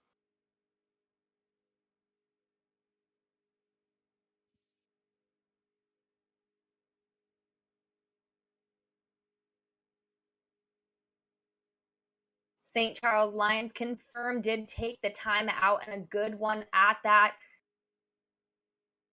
A good one at that. Definitely could have been taken a little bit earlier, Nails. I would say a 23-point difference is maybe a little bit too late to take a timeout. Typically, I would say anytime you make it to like 3 to 5 scores consecutively from the other team, if they're going on that kind of a run, a timeout is good to reassess your mentality as well as try and put an ice on the other team. Yeah, definitely. I think this timeout a little bit late. Obviously, you know, they only got one to burn, but you know, like you said, you want to do that early before the game starts to get away from you. You know, because even if they derail their momentum here and come out with a great plan out of the tubes off this timeout, I mean, they've got a 23-point hill to climb. And if you can make that momentum reversal happen sooner when you're only down by, let's say, 10 points, then, you know, it's a lot easier to work with. But we'll see what they come out of the tubes with here, and hopefully they got something good. It is indeed. And one thing I am noticing here for this side of the St. Charles Lions, a lot of times they've pushed bubble. There is player under goal looking to shoot the shot there, and the goalie for the side of the Scranton Royals has that red every time and jumps that position. So definitely not the best place for them unless they're going to stun out that goalie there, but this is an attempted push on the goal by the Scranton Royals. Ms. Dwup takes that one in with a little bit of juke and get around some defenders and slam dunk it in the bottom pocket. It's like watching Echo Ballet, dude. It's so graceful though too. Like sometimes you can see players whose movement is very like choppy and unrefined, as where Dwup is very fluid in his movements. It's crazy. It is. And like you said, I mean, you see other people do it, and sometimes it looks like they're having like a seizure, or like maybe right they're now. like, yeah, right here, perfect example. Like Yeah. it's literally a dance, and the precision in those moments is absolutely incredible. And even just to watch a player with that kind of movement and understanding of the mechanic of the games, you have something to learn, even just by simply watching them. Yeah, and it is amazing. I mean, like, I'm watching, I just don't know how he's doing it. But like, you know, for whatever that's worth, it's beautiful to watch. But I mean, I watch a lot of things that I can't actually do. People play instruments, some pro sports. You know, there's a lot of things out there. There is indeed, and these players are definitely finding their groove and momentum as their own players here, as Cool Whip puts that one in for 2 points off of a clear. Fantastic job. Line tamers. I've seen line tamers. Can't do line tamers. Oh my goodness. I don't know how to do it. I don't know how to do it. I don't know how to do it either, but one time I held a baby tiger. Ooh. It was pretty fun. It was Yeah. super cute. That's how they get you, man. They lure you in. You're like, oh, look how cute this tiger is, and then your face is gone. I was very well aware it could maul my face even as a child tiger, but you know, sometimes you gotta risk it for the biscuit, you know? Oh. You're here first. Safety third. Safety third! Oh, man. Ooh, what a stun out there for the side of the St. Charles Lions. The cross just off the mark, unfortunately. So Mistake slapping this one away and all the way into the St. Charles Lions bubble. Picked up now by Duop. Looking at the open goal, who puts it in the bottom pocket off of the bounce for 2. Nice work there. And again, just a quick answer and a very aggressive push off of really what kind of was a stale play there at midfield. And then you see the Royals just move it forward and immediately put in the goal there with lightning quick. Jucifer, I used to play the drums when I was in high school and middle school. And that's kind of my jam. I tried to teach myself how to play trumpet, and I was terrible at it, so I stopped. You know, you got to know when you're fighting to lose a battle, and trumpet was not my thing. I mean, that is fair. That's very fair. Yeah. That is very fair. It was one terrible. time, I'm a musician, and one time I tried violin, and my mom begged me to stop, basically. Yeah, you're just like, oh, and there it is. They have opened the goal. They have opened the goal, and making me eat my words there is Risen from the underneath the goal, getting that one in for 2 points, and that is the exact push that they've been looking for all night. This time it is successful. With the disc now is the Scranton Royals, sending a pass over to Mistake. Mistake up to Duop, looking at an open goal, but the shot is quite high there. It will be recovered by Mistake for the side of the Scranton Royals, looking down low across the arena for Babs. Babs looking for one more cut, but slightly off the mark there. Oh, and the shield is good from Mistake to maintain the possession on this one. Picks up the disc. Look, no way! Ooh. Sends in a 17 meters per second shot just outside of fringe of bubble for 3 points to end the quarter here. And what a shot indeed on a goalie. We will be right back after a quick word from our sponsors. And yes, you know I was a band geek. I was really good at it too. Access the largest motorsports inventory in America. We're authorized dealers. Did we hear that right? Dodge is making an electric car? We're talking hypothetical, right? Surely you jest. Dodge? You mean the people who devised the legendary 426 Hemi and sunk it into a sublime missile? You mean the Dodge that created the Hellcat Red Eye and the most powerful muscle car in the world? Makers of the 840 horsepower wheel-standing Demon? Why on God's green earth would Dodge ever build an electric car?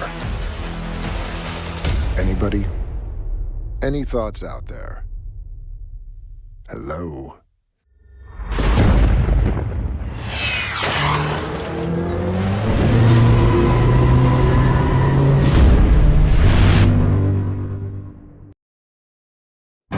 If you really want to find out what you're made of, you can forget the personality tests and social media quizzes. Because the only way you're ever going to know is by heading into the big, wild, raging, so damn beautiful it hurts world and finding out for yourself. Were you born to follow a path, or were you born free? These are the things we thought about when we made the new Grand Cherokee. Made for what you're made of.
All season long, Nepa will be issuing NFTs to anyone who shows up to the live broadcast and fills out the claim form with the secret password.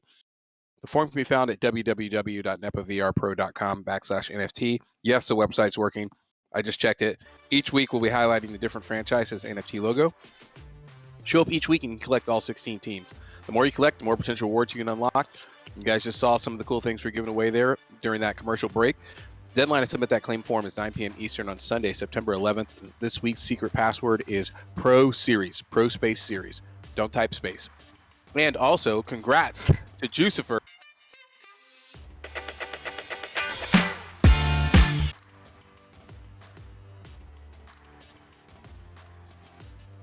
Gift basket and some cash money. So if he owes you money, now is your time to hit him up because he's got cash to spare. Make him pay you back, man.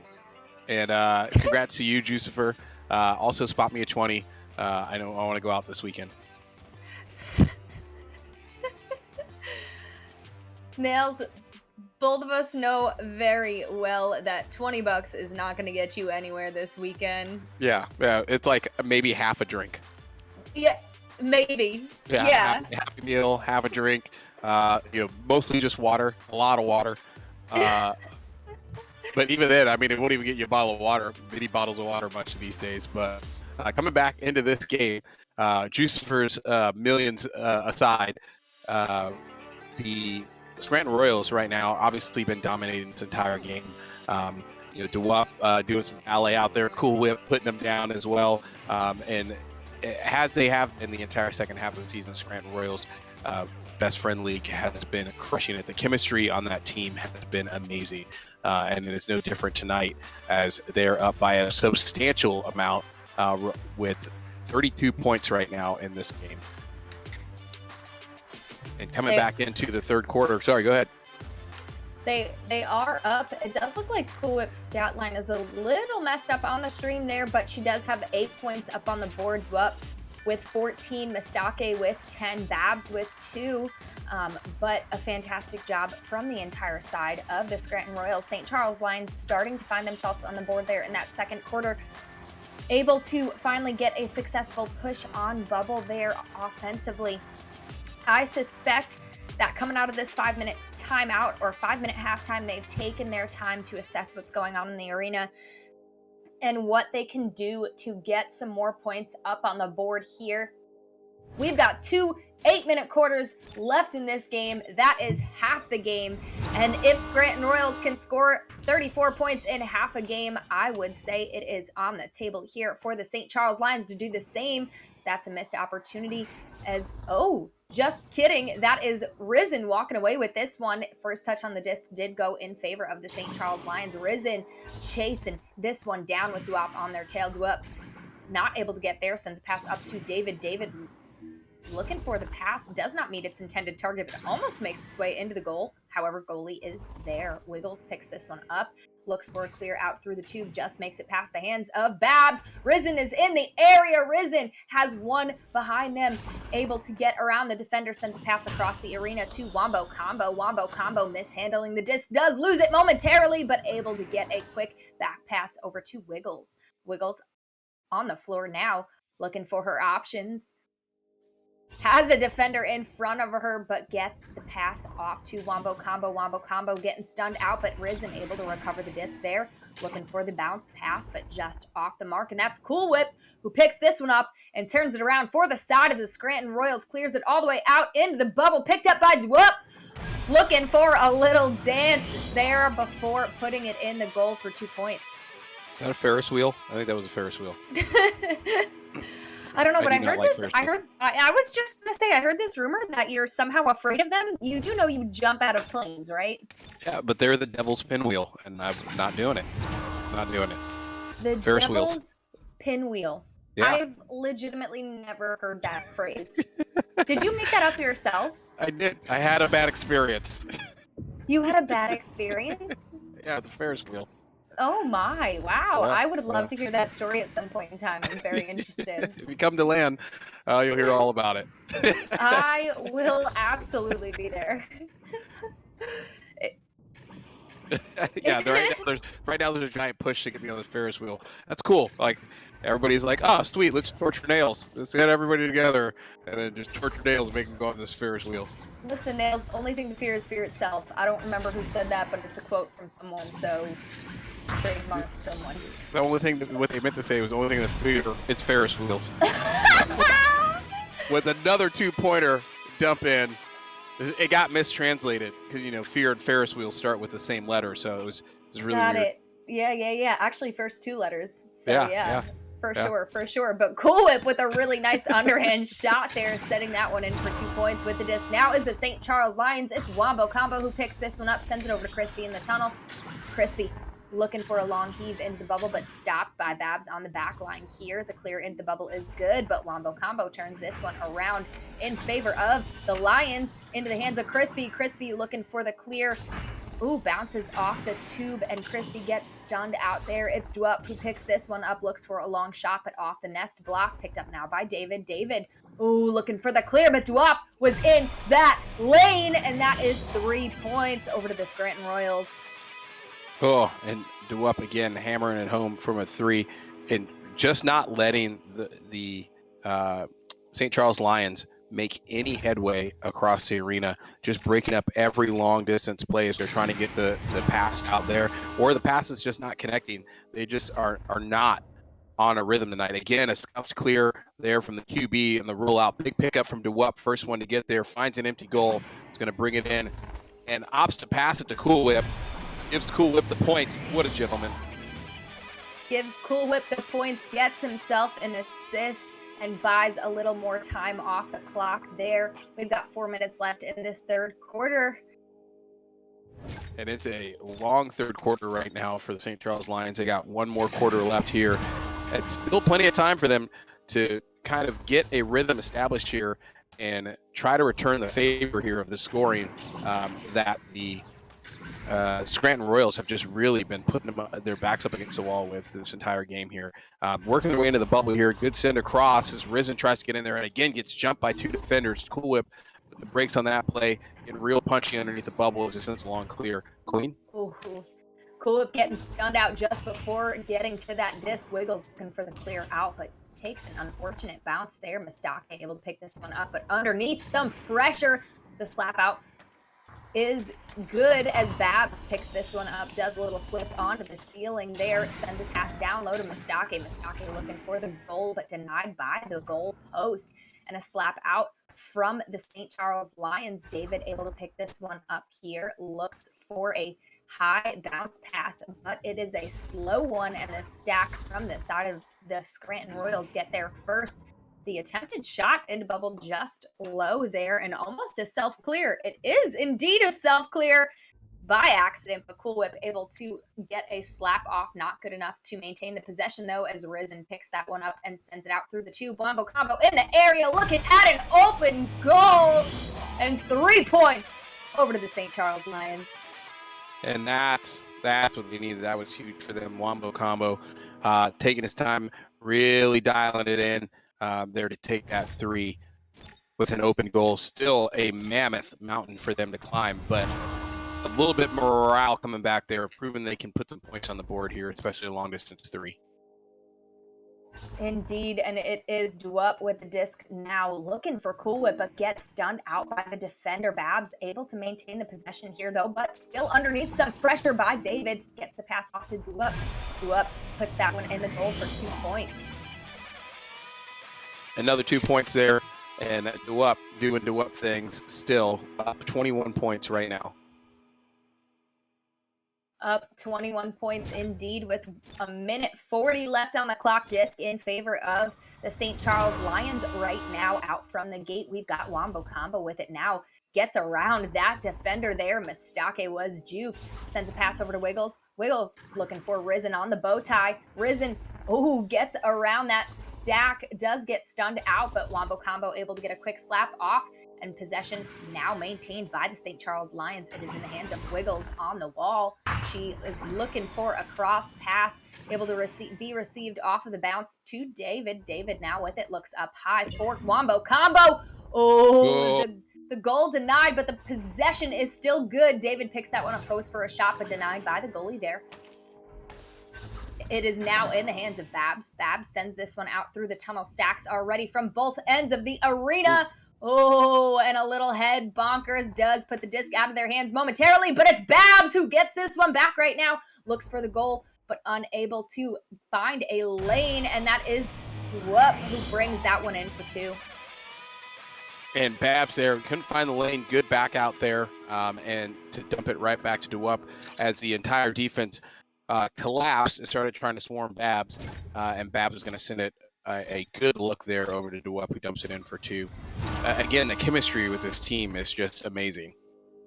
It is indeed, and it did take them a little bit to find it, but man, when they found it, they were on fire in this AAA series here.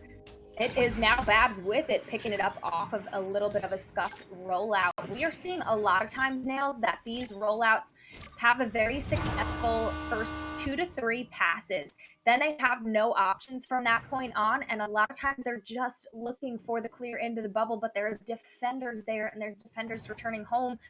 And I'm going to stop talking and send us to this commercial break, so we will be right back. You were right, though. You're right.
And we are back for the 4th and final quarter here between the Scranton Royals and St. Charles Lions. Tonight's game brought to you by Asterion, iHeartRadio, Bullpen Sports Grill, as well as Holzhauer Motorsports and Big St. Charles Motorsports. Everybody's in on it.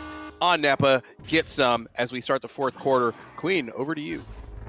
First touch on the disc in favor of the St. Charles Lions, but first possession goes to the Scranton Royals. However, that shot is denied by Risen, who sends a cross pass over to Crispy. Crispy looking for the clear. Stacks already for the side of the Scranton Royals, all the way down into the bubble. Oh no, everyone overshooting that disc there, but this is an opportunity. Oh no, the slap out from the Scranton Royals last second, Babs picking this one up, looking at the open goal, but no way, shot denied by Crispy, but the second attempt is good as DeWup brings that one in. Oh, I just cannot get it away. I mean, has anybody checked to see if DeWup's arms are like legal size? Because that was a long reach, and either he's got like magnetic gloves or something. Listen, I'm pretty sure, I don't know if this is a fake rumor, it could be, but I don't think it is. I'm pretty sure, and Caroline Rose, if you're still in chat, please correct me if I'm wrong, but DeWup is over 6 feet, I'm pretty sure. Oh, wow. Okay, well, that makes sense. Yeah, it does make sense. Quite the wingspan. Yeah, a little bit of a wingspan on that kid. Well done. Risen getting stunned out there. Oh, whoa, what a save. Wombo combo denies that one, gets the clear out. Stacks already and in the area. Oh no, the race to the disc. DeWup is the one to walk away with it now, though. Sends it across the arena to the Stack that is there. The Stack clears this one out. All the way into the bubble. Players in the area for both sides. Bass picks this one up once more to Cool Whip. Puts that in for 2 points. 6'4", and his wingspan is 6'5", 6'6". What? Dude. Wow. The bird is in the house. The bird. The bird is the word. I don't know if I love that one. I feel like I don't know, Nils. I don't know why the eagle, the soaring eagle. eagle. The eagle's in the house. The hawk. Yeah, the bird just sounds like it's like a small bird. Like, no, it's a giant eagle with a giant pterodactyl wingspan. Yes, Dwup is not a hummingbird, but this is a pterodactyl man-eating. A man-eating echo unit. A man-eating hawk echo unit. It is Wombo Combo with the disc now, looking for a shot. Oh, just off the mark. They're cleared out by the Scranton Royals, but not entirely out of their zone. Babs picks this one up to maintain the possession here, looks for the clear through the tunnel, but a little bit of a wonky one there. Players in the area for both sides of the arena. Wiggles picks it up momentarily, but it is stolen away by Mistake, who has had those magnet hands tonight, and it's Cool Whip now on the floor looking for the cross pass, but their teammate is stunned out here. And it is Crispy with it now. Crispy sending the clear out. Stacks are ready to go here. They've got an open goal opportunity. There and it they is. do not miss that. Wombo Combo puts it in for 2. And getting it together like a little bit too late, but the good feed there and finding the open goal and having the kind of that assurity and confidence there, knowing that you got time, knowing to be able to take your time and have that patience and make sure you sink those points there in the goal for the St. Charles Lions. Yeah, a fantastic job there. Nice patient play. Wombo Combo gets that one. Oh, gets it back. Oh, the steal and the steal and the steal and the steal. And Cool Whip looks for the goal, but it is just off the mark. Mistake over to what? Puts that one in off the bounce for 2 points. I wonder how many scuffs his ceiling has in it from his hand grips.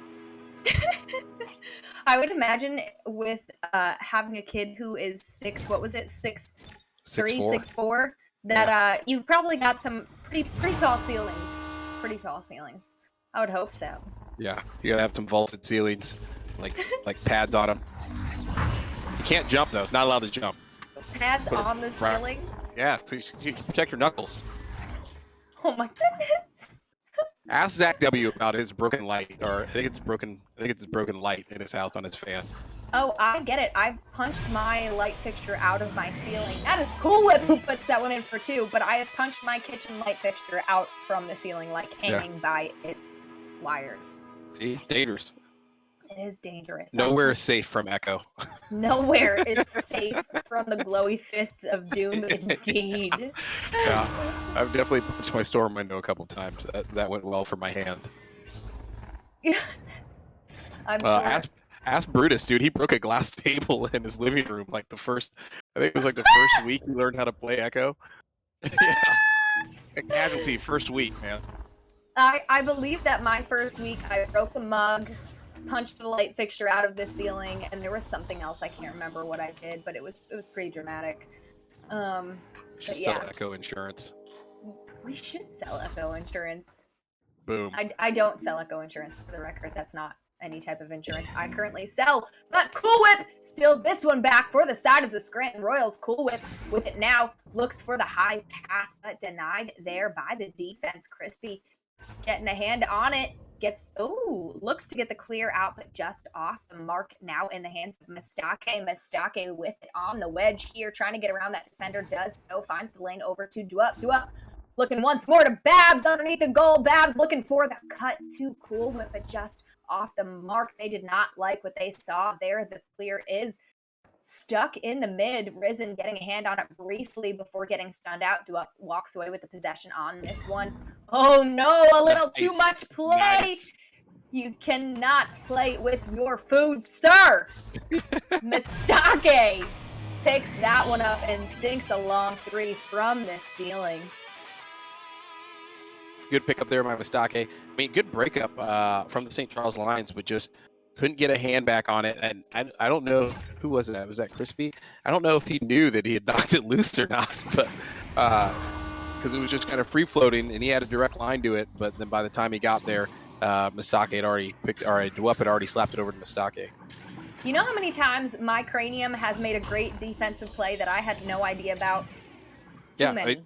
Yeah, you're just like, oh, and everybody's like cheering on the team. They're like, nice, stop. And you're like, what did I do? Yeah, I thought I missed it. What do you mean? Oh man, definitely has happened more times than I'd like to admit. Cool Whip looking for the goal, but the shot just off. If you're wondering, oh, I will wait. Do up, looking to take this one in here. Oh, but gets stunned out by Risen. That is denied. The clear is good all the way into the bubble stacks from both teams in the area, and Wombo Combo with a quick shot on the open goal. Hits it for 2 points. Nice. All the defensive stack there overshooting, and Wombo combo coming in and nailing it right on target, finding the open goal while the defense was still getting their positions together inside the bubble. With the disc now is the Scranton Royals. It's Mistake in the tunnel looking down low for Dwup. Dwup looking at a 1v2. Ooh. Sends it over to Cool Whip, who puts it in for the last 2 points of this game. That is the end of our fourth quarter. The DeWhip combo right there. The DeWhip. DeWhip. We can call that DeWhip. The DeWhip combo. I like it. I like it. I like it. What I was going to say before, too, is that a lot of these shots that we're seeing Cool Whip take are ones that she's missing that she wouldn't typically miss. If you're wondering what's going on, Cool Whip is making the transition from Quest over to CV1. Throwing is quite different on the two devices. So she is using this time to learn the mechanics of the CV1.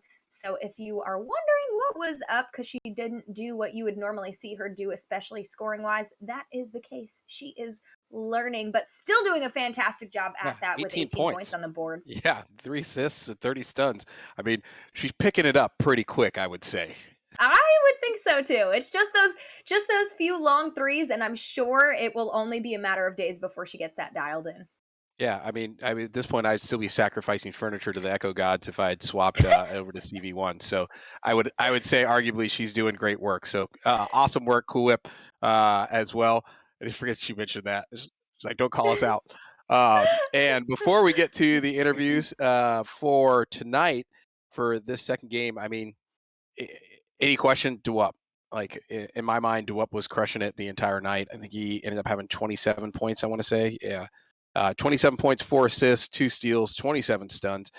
Just doing some great work and still quite unstoppable inside the arena. I think that Risen was kind of starting to dial in on DeWup's flow at the end of the game, but it was a little bit too late there to kind of have used that earlier in the game.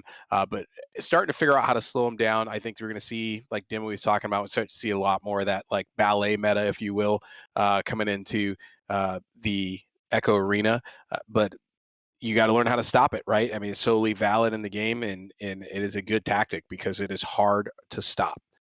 Who do you got? It is. I'm gonna be honest. This is a hard one. This team, Scranton Royals, have bingo across the board. There is not a single 0 on this stat line. We've got Babs with 2.7 assists. The stats on the board are not entirely up to date here, but 2.7 assists. Bab is the backliner here for the Scranton Royals. That means that Bab has assisted in 7 points, likely off of those attempted clears that they put back into the favor of the Royals. 2 saves, 1 steal, 27 points for Dwup, 4 assists, 1 save, 2 steals, 13 points for Mistake, 4 assists, 2 saves, 4 steals, 18 points for Whip, 3 assists, 1 save, 2 steals. I mean, the stat lines across the board are incredible for this team. It's definitely hard to give it to one person, but Dwup making a statement here tonight for sure with their 27 points. So I will agree and give it over to them, but this is definitely one of those matches I wish we could give it to a whole team because the team play was fantastic. Oh, yeah. And I mean, we've been seeing it all week long in the pros and in AAA. The teams that are coming in as wild cards are going to be a force to be reckoned with here once we get to the playoffs. So all those teams with seeds, I mean, having a seed from the wild card teams I've been seeing, having a seed is not going to mean a whole lot because these wild card teams are going to make you work. And I would not be surprised if we saw a wild card team take the championship in either the pro or the AAA because they've been grinding all season. And once that thing clicks, that starts to get your team flowing the right direction, it's almost impossible to stop because you've seen the bottom and now you've worked your way back up to the top of the mountain, and you are just slaying every team you see because you've been to those places where you get down points, you know how to come back, you know what you're doing wrong, and you've seen both sides in both perspectives of the disc and the game, and you know how to combat that and come back and get W's on the board. So I'm really excited for the playoffs. But with that, congrats to DeWup for the Stuntman Award brought to you by Whole Tower Auto Motorsports, and congrats to the Scranton Royals getting bingo and also getting a W here against the St. Charles Lions. And with that, we'll take a quick break. We're going to jump over to the interview room. Don't go anywhere.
And welcome back. We are here with the Scranton Royals taking the big dub tonight. What's up?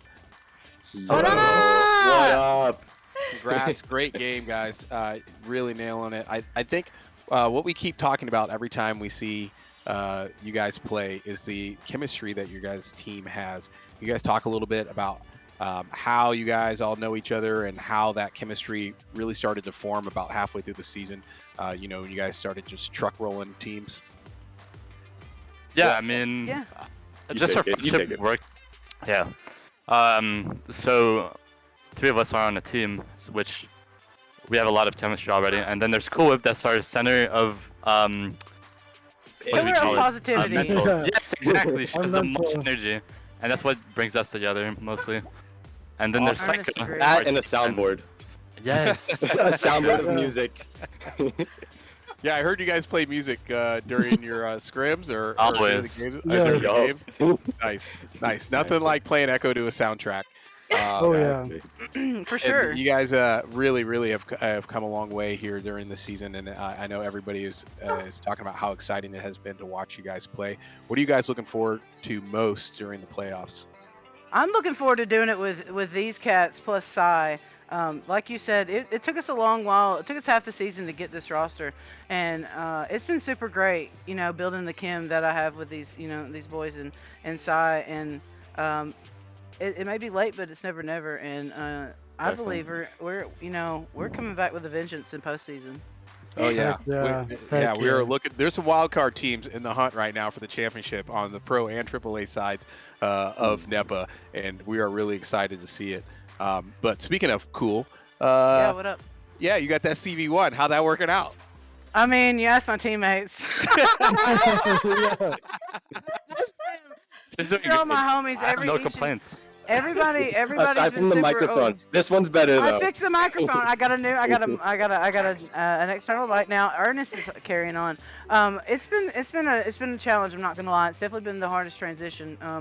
It's hard because I'm one of those people that expects instant gratification, and learning something new is not like that. It takes repetition and persistence, and it's easy to get discouraged and your mental broken when you're trying to learn something new. But I have these wonderful people plus some other homies on the outside, JDG and all, people that were helping me figure out settings and how to throw, and actually like watching me like on cam IRL telling me, hey, you need to do this, you need to follow through more, you need to, so all of my, greatness comes from the people helping me, so. You're doing good, you're doing good. There you go. You hear that? I Everybody love out there that. who's just starting Echo, all the peeps on the PDR, if you're just getting started or you're just getting into Echo now, it takes time. You gotta stay committed. And Cool will be the first one to tell you she's been playing for years and is learning something new now. And learning something new never gets easier, but learning something from scratch will get easier over the long run. So congrats to you. And as always, what was a major lesson you guys had as a team coming into this season that now that the season's finishing up, as far as like game strategy that you guys are taking with you into the playoffs? Trust each other. Trust That, is huge. Yes. Not having to worry, not having to worry about where people are, and that like you say, it's a different. Like y'all see us play in the arena, but outside of the arena, we hang out in VC. We have the bond, we have the friendship where we hang All out the outside time. of the arena. We're all every day we talk to each other. So it's like we're very fortunate to have the team that we do and the chemistry that we have. Oh yeah, totally. And I think that's it's good to trust your team and not have to worry about they're always there to pick me up. Awesome. So. Well, I will give the last word to DeWup, who, congrats, you got the Stuntman Award. I don't think there was Yes. any surprise there. But congrats to you. Any words you want to leave all the fans with and everyone watching out there on the Twitch chat? I would like to mention my teammates that picked me up from nowhere. I just appeared out of nowhere. Great midfielder. This guy, great midfielder, great at half quarter. This one, best stack partner. And this one, best goalie. This guy. This guy saved us so many times. Dude, And she yeah, did he's though. great. Mistake too, under And goal save. Saka, the best mom ever. Dude, she's the best dad. No. She's She's the mom. best dad. She's the dad. Ask her, Yeah, she'll tell you she's the true. dad. She's the dad. There you have it. There you have it. In general, I'm very thankful for everything you guys did for me. I agree. Just picking me up from nowhere. It was really great. Awesome. Well, congrats to you guys. Great game. And Psych, I hope you're watching. Get the shout out, the dad shout out. But you guys, really looking forward to seeing you guys there in the playoffs. And we will get rolling over to our next matchup, the final matchup of tonight.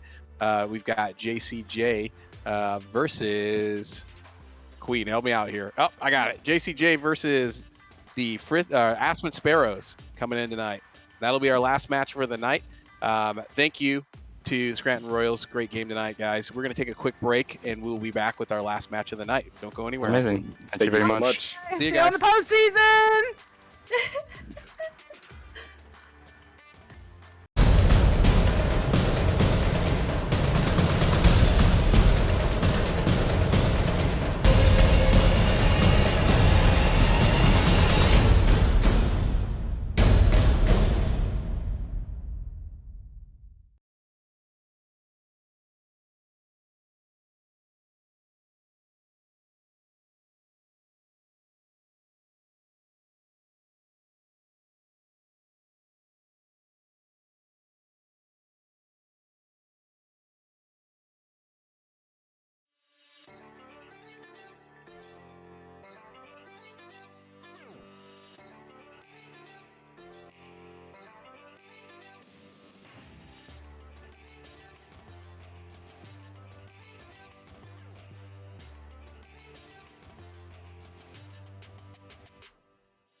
Good evening. Nails is not a ghost. He had to leave. We are getting Brutus. Hopefully, fingers crossed in here, but we're heading straight into the game here. Junction City Juggernauts versus Aspen Sparrows. First touch on the disc going to the Juggernauts. First possession still up in the air.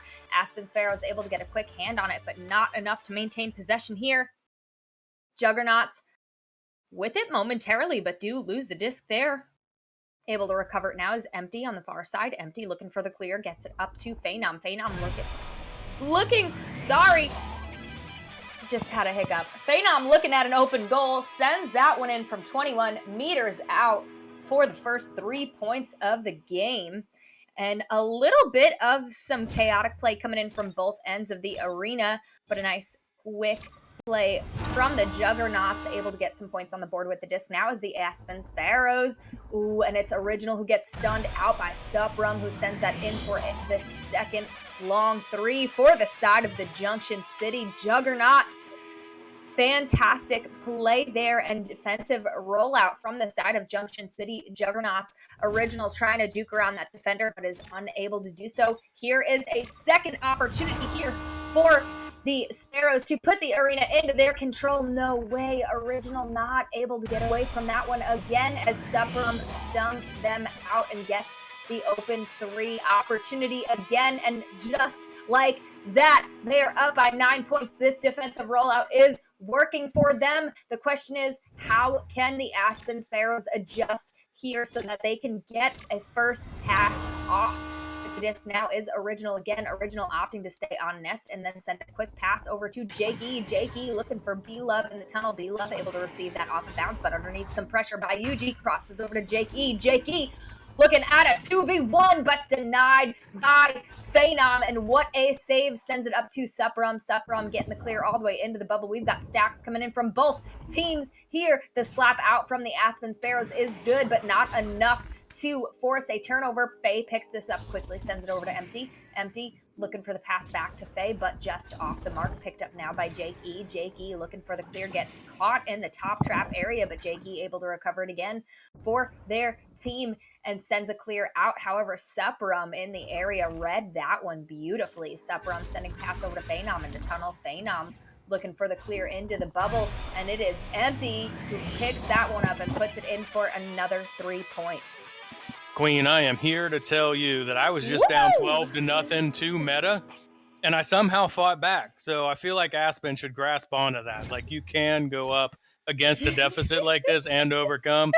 I was stuck in a login loop of, well, I can't say that word on live Nepa TV, but I am finally into the match. What have I missed besides 12 points? You missed some great defensive rollouts, but you didn't miss the first 2 points of the game for the Aspen Sparrows. Vanzi puts that one in. I guess I'm Sparrows. Good luck. Here we go. You just for the portion of the match that I have seen, the Aspen Sparrows are up 2-0. I just want to point that out. They just needed your pep talk. They needed your pep talk.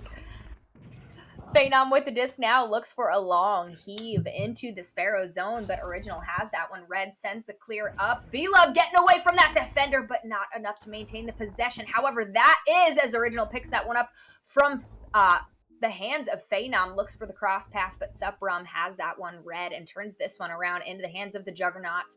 The clear is good. Both teams in the area. Jake E making it there first. Slaps it across to the wall. Oh, a little bit of a misread there coming in from the stacks on the side of the Sparrows. And that gives an opportunity for Phenom to turn this one around. Sends it over to Empty, but the big read by Jake. The clear no good, though, as Phenom picks this one back up. Oh, gets stunned out by Jake E, who is putting in work for the side of the Aspen Sparrows here. That is another stun out, and it is Vanzi who walks away with this one, looking at an open goal, and my Lanta, the goalie, trying to get in that lane, but cannot do it. And that's Vanzi from 23 meters out, sinking along three for the side of the Sparrows. I would just like to apologize to the Sparrows, who are now up 5-0 since I showed up. I'm sorry I was late, but I really like what's going on here. We got a competitive match going, and that's what we all tuned in for. So it is indeed. We've got 3 minutes left on the clock in this quarter, and that is another turnaround in favor of the Aspen Sparrows. Vanzi with it now underneath some quite the assault there, as it is 3v1. They walk away with that for the side of the Juggernauts. Oh, the shot just off the mark, but Jake E recovering this one for the side of the Sparrows, gets the clear out. They've got players in the area. Stacks just coming in from the defensive side, and the goal is good. That's 2 points for the Sparrows, and it's B-Love who put that one in. Put that one in, brings it back within 5 points. We're just under 3 minutes to play in the match. After opening up a 12-0 lead, the Aspen Sparrows have responded with 7 straight. Let's see where this one goes. Let's see, indeed. It's the Juggernauts with it now empty in the far side tunnel. Sends it up to Yuji. Yuji looking up high for Suprum. Suprum looking at a 1v1. Takes it and hits it. And after 7 unanswered, that's 2 more points on the board. Suprum taking that assist from Yuji to put them up 14-7. They've doubled up the Aspen Sparrows, but again, a 7-point match compared to a 12-0 match. It's actually a bit of a swing here in the latter half of the first quarter in the direction of the Aspen Sparrows. Let's see what they do with the just advantage. Oh, the pass just off the mark, picked up now by Sir Captain Spoon, who sends this one out through the mid, but Original there to read it. However, the Stack steals it back. The attempted shot no good, but Yuji's there to almost finish the job. Empty puts it in for 2 though, and that's what your teammates are for. A little cleanup, 3rd time's the charm, all the sayings, you know. All the same, stretching it back out to a 9-point lead. Yuji doing Yuji things, getting involved. 2 straight assists now to stretch that lead back out. So after we had seen the Aspen Sparrows bring it back to within 5, it's now stretched out to 9 off of 2 straight assists from Yuji. And that is Suprum disrupting that rollout there for the side of the Sparrows, and the clear into the bubble is good. Stacks are getting together for the side of the Sparrows, but not in time. That is Yuji who puts 3 points up on the board for the Juggernauts. All right, I'm going to have to go battle meta again so I can come back. It was 12-0 when I showed up. Sparrows went on a 7-0 run, but now it's back to a 12-point lead here in favor of Junction City. So they found an answer to that run from the Aspen Sparrows. Aspen Sparrows have just under a minute to try and put something together here and get some of that momentum back. And this is their opportunity. Jake E looking at an open goal and does not miss. That is 3 points to the Sparrows.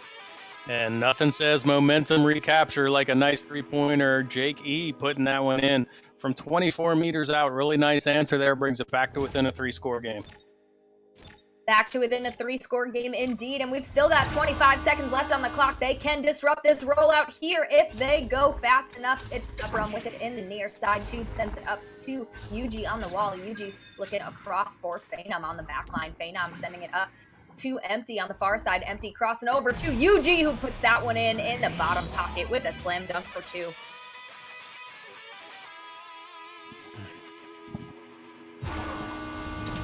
And that is the end of our first quarter here. We will be right back after a quick word from our sponsors. Access the largest motorsports inventory in America. We're authorized dealers for Can-Am, Honda, Kawasaki, Yamaha, Sea-Doo, and more. Get one American with a burning desire to save the world from high prices. He is the stuntman that saved the world. He is looking to destroy high prices. A man that brought the world together because of his love for Kawasaki. One man strapped to a 2021 Terex KRX 1000. The stuntman that saved the world. Get your favorite Kawasaki motorcycles, ATVs, and side-by-sides today at Holzhauer Pro Motorsports in Nashville, Illinois.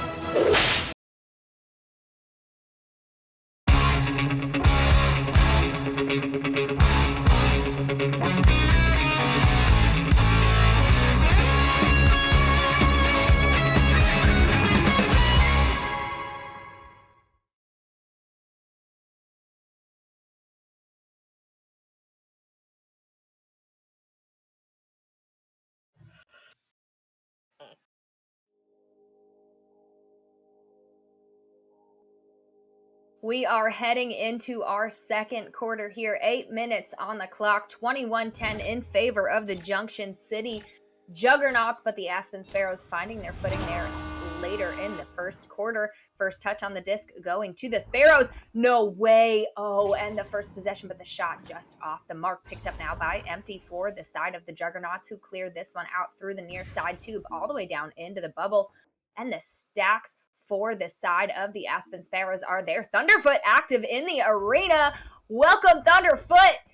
The clear out through mid, just off the mark. Suprum picking that one up, getting in that lane, sends it over to Yuji. Yuji off the ding ring there and recovered. Oh, almost recovered by Thunderfoot, who gets stunned out. Pass over to Suprum on the back line is good. Suprum getting denied by the shield there. That's new. They definitely just put that there. Original sending this one up to Jake E, who gets stunned out, but a great opportunity here as Vanzi picks that one up, looking at an open goal and sinks it for 2 points. Vanzi, really nice recovery there. Nice job as Junction City gets their push forward.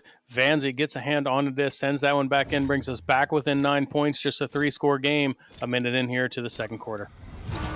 A minute in. Definitely coming in hot here. They are looking, oh my, they're looking for some points here and fighting for them. That's Jake E walking away with that possession after a disruption in the rollout for the side of the Juggernauts. Stacks, wow, words are hard. Stacks are there. Original looking for the cut pass, but gets stunned out. Yuji picks this one up, sends it up to Suprum. Suprum just looking for the clear into the arena. However, slightly off the mark. However, oh, Vanzi. It's Vanzi who picks this one up, sends it to his stack with Original and Thunderfoot there. The shot is good through the mail slot from 29 meters out for 3 points. 3 points, brings it back within 6. This is just a 2-score game. I tuned in late. It was 12-0 when I tuned in. It's now cut in half down to 6 points. That's 2 scores and still 6 minutes to go in half. Nice answer here by the Aspen Sparrows. Agreed, and that's another disruption, a fantastic one at that. It is Vanzi looking to get around the defender there, though does not hear them coming. Yuji getting a quick slap on the disc, and Empty getting the quick pass there. However, Stacks for the side of the Aspen Sparrows were ready, and Original is able to pick this one up, looking for the clear. Gets it over to Thunderfoot, who just gets the disc off in time. Oh no, but they overshoot the disc there for the side of the Sparrows. Give it over to Phenom on the back line. Phenom over to Suprum. Suprum to Empty. Back to Suprum. Over to Yuji now. No way. Original had that. Accidentally pulled it into the goal. Unfortunate, but that's 2 points to the Juggernauts. 2 points go up on the scoreboard. Original trying to do the job to get the stop there. Still 5 minutes to go in half, just an 8-point match. Aspen Sparrows continue to try and chink away at this Juggernauts lead. And it is Jake E with it now in the near side tube. Ooh, happy accidents are amazing. No way, Thunderfoot! Slaps that one in with a quick scoop from 15 meters out into the top pocket for 3 more points. Thunderfoot. I know that guy. That dude's awesome. Well done, Thunder. Well done indeed. Definitely a clutch play there. Maybe a little chaotic, but definitely well needed and well earned. Oh, possibly a disruption in this rollout. That is a turnover as this one's picked up by Vanzi, cleared out. They've got Stacks in the area for both sides, getting that defender stunned out. They've got a big numbers advantage here. Vanzi with it now, picks it up. Still numbers. Oh, and the bounce off the backboard is good for 2. Good for 2, back within 3. This is a 1-score game just halfway through the second quarter. One of our best matchups of the night here, playing out just like we expected. Aspen Sparrows giving it everything they can, crawling their way back in within a 1-score game here. Crawling their way back indeed. They are hungry for this win, but an opportunity now for the Juggernauts, who slap it down. No way. Somehow. That was a ridiculously beautiful play. What a relay. Fast passes, and Phenom taking the behind the back shot for 2. Phenom, I know that guy too. He was ready to do analysis between quarters when I couldn't get logged in. I was battling meta, and they had me backed up in the corner, and it wasn't looking good, and he was willing to do my job and his job. There he is, focusing on his job, getting some points on the board, stretching the lead. Whoa, very briefly back to 5 as Thunderfoot's going to have the 3-point answer there, Queen, bringing it back to within 2 points. bringing it back within 2 points. And what a play. Something worth noting is the fact that I don't believe Thunderfoot was active in the arena. They made a conscious decision to put him here in the arena in the second quarter and working beautifully for them as Thunderfoot's gotten 2 consecutive 3-point goals and definitely off some great plays there. But it is, I believe that was Phenom on the back line now with it as Suprum looking for the goal, but the shot off the mark. Oh, I thought all of the players were going to be there for the side of the Juggernauts. Phenom getting there momentarily, but it is a turnover as the Aspen Sparrows slap this one out, taking some bounces off the ceiling. Suprum there first after stunning out one of the Aspen Sparrows players. Thunderfoot picking up this clear, looking for a clear of their own, but into the hands of Suprum, denied by Original on the attempted shot. We're just passing between the teams right now. UG with it now. Look, we're still doing it. We're still doing it. Thunderfoot, though, decides to not pass. Oh, just kidding. Decides to bounce pass it over to Phenom. Now in the hands of Empty. Empty getting stunned out by Jake E, who picks this one up and sends it through the near side too, but in the hands of Phenom. Phenom looking up high for UG. UG on the ceiling slows this one down, and very wisely with the chaos that just happened in the arena. Empty looking for the goal, but denied there by the goalie. Vanzi picks this one up, sends a clear out through the bottom mid of the arena with a flat bounce. This is optimal. They've got Stacks coming in. It is Original who puts that one in for 3 points, and they are now up for the first time in this game by 1. First lead of the game, down 12-0 to start this match. They have now gone on a 26-13 run to claim their first lead of the match with just under 90 seconds to play in the half. Incredible response here out of the Sparrows. Incredible response indeed, and that is a turnover there as Vanzi picks this one up, clears it through the far side tube. But Stacks for the side of the Juggernauts were ready first. Phenom looking for a clear of their own, but denied by the wall. The long shot from the Aspen Sparrows is stopped by the Juggernauts. The clear is good. They've got Stacks in the area. Defense was able to return home, but misread. Vanzi picks it up momentarily, but does get stunned out by Empty. Empty looking up high for Phenom, but Phenom was covered.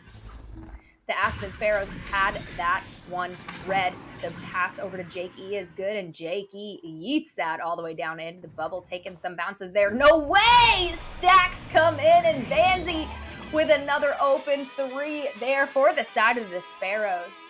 What a stack there from Vanzi and Original, right where they needed to be when they needed to be there. Just such a smooth goal there. Now with just about 12 seconds to play coming out of the tunnel, a very important goal there for Aspen as they stretch their lead out to 4. Let's see if the Juggernauts can answer here in the last 10 seconds.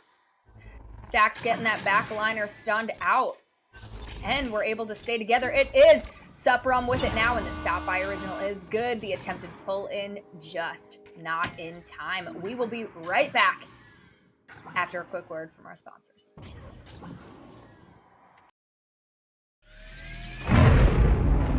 Hold on a minute. Did we hear that right?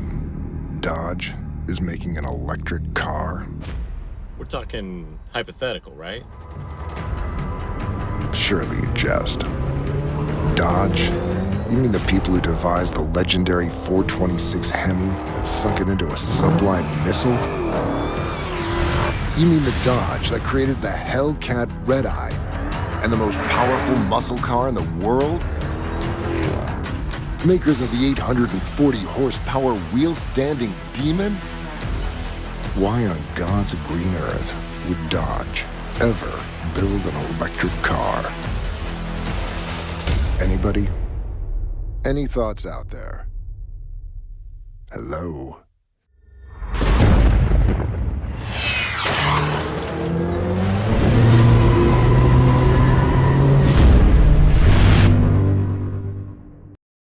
Harley-Davidson builds bikes that are meant to ride.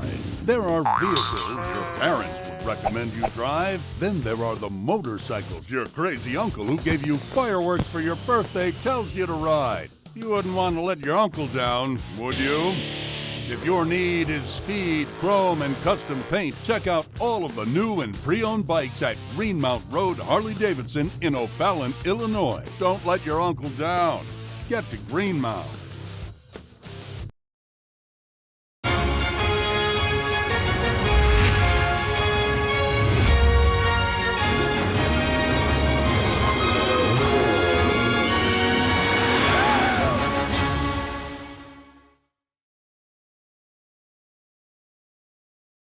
Access the largest motorsports inventory in America. We're authorized dealers for Can-Am, Honda, Kawasaki, Yamaha, Sea-Doo, and more. Get the best deals these brands have to offer. Browse through our inventory to find exactly what you're looking for.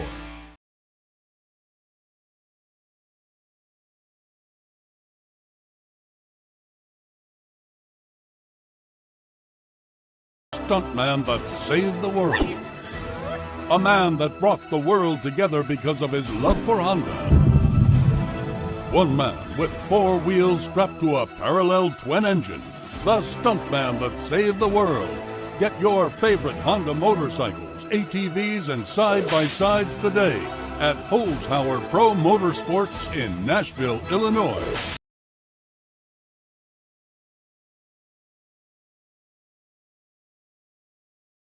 Good evening. We are back, and this halftime report is brought to you by Big St. Charles Motorsports. We want to let y'all know that all season long, Nepa will be issuing NFTs to anyone who shows up to the live broadcast and fills out the claim form with the secret password. The form can be found at www.nepavrpro.com/NFT. Each week, we will be highlighting a different franchise as the NFT logo, so you can show up each week, collect all 16 teams. The more you collect, the more potential rewards you can unlock, and the deadline to submit your claim form is 9 p.m. Eastern on Sunday, September 4th. This week's secret password is, I feel like it is not week 13. I would have just lied to you. It is Pro Series. That is right. Focus is in my ear saying Pro Space Series, but don't type space. Very wise, very, very wise words of wisdom here. Brutus, talk to me about what's going on in the game here. What are you seeing? I'm seeing a fairly back and forth match that was extremely one-sided. I tuned in late, and when I got into the stats, it was 12-0 on the scoreboard. What stood out to me was shots taken were very, very much in favor of the Juggernauts, as were assists. What I've seen since I was able to tune in is now a 29-13 run out of the Aspen Sparrows. Those two important stats that I'm talking about from a team perspective, they've brought shots taken down to 60-40, so they've now got 14 shots through the Aspen Sparrows versus 20 for the Juggernauts. They've also evened up the assists at 6 and 6, so obviously they were struggling early offensively. Things were clicking for the Juggernauts, but the Aspen Sparrows found a way to answer, found some consistent offense here, and they've been able to build now a 4-point lead here at halftime. They have indeed, and they did a fantastic job at that. A lot of those assists favoring the side of the Juggernauts, I would guess, simply comes from the fact a lot of the Aspen Sparrows points have been open 3 opportunities. So they didn't need to pass the disc or work it in some sort of offensive play. However, I will say if the Juggernauts make the decision to be less aggressive with their double stack and decide to stick home more or closer to home with that back defensive stack, we might have to see a little bit of a change in play here coming in from the Aspen Sparrows. They can't rely on those open goals in order to maintain this lead here. They're going to have to set up offensively, which we haven't seen them do too often in this match here, but we are rocking and rolling into the third quarter, and first touch on the disc in favor of the Juggernauts, who are looking at an open goal, but unable to get that one in. The second attempt off the mark too. Defense, oh no. That was a technical goal. Vanzi walking away with that one, but pulled back into the goal for 2 points, going over to the side of the Juggernauts.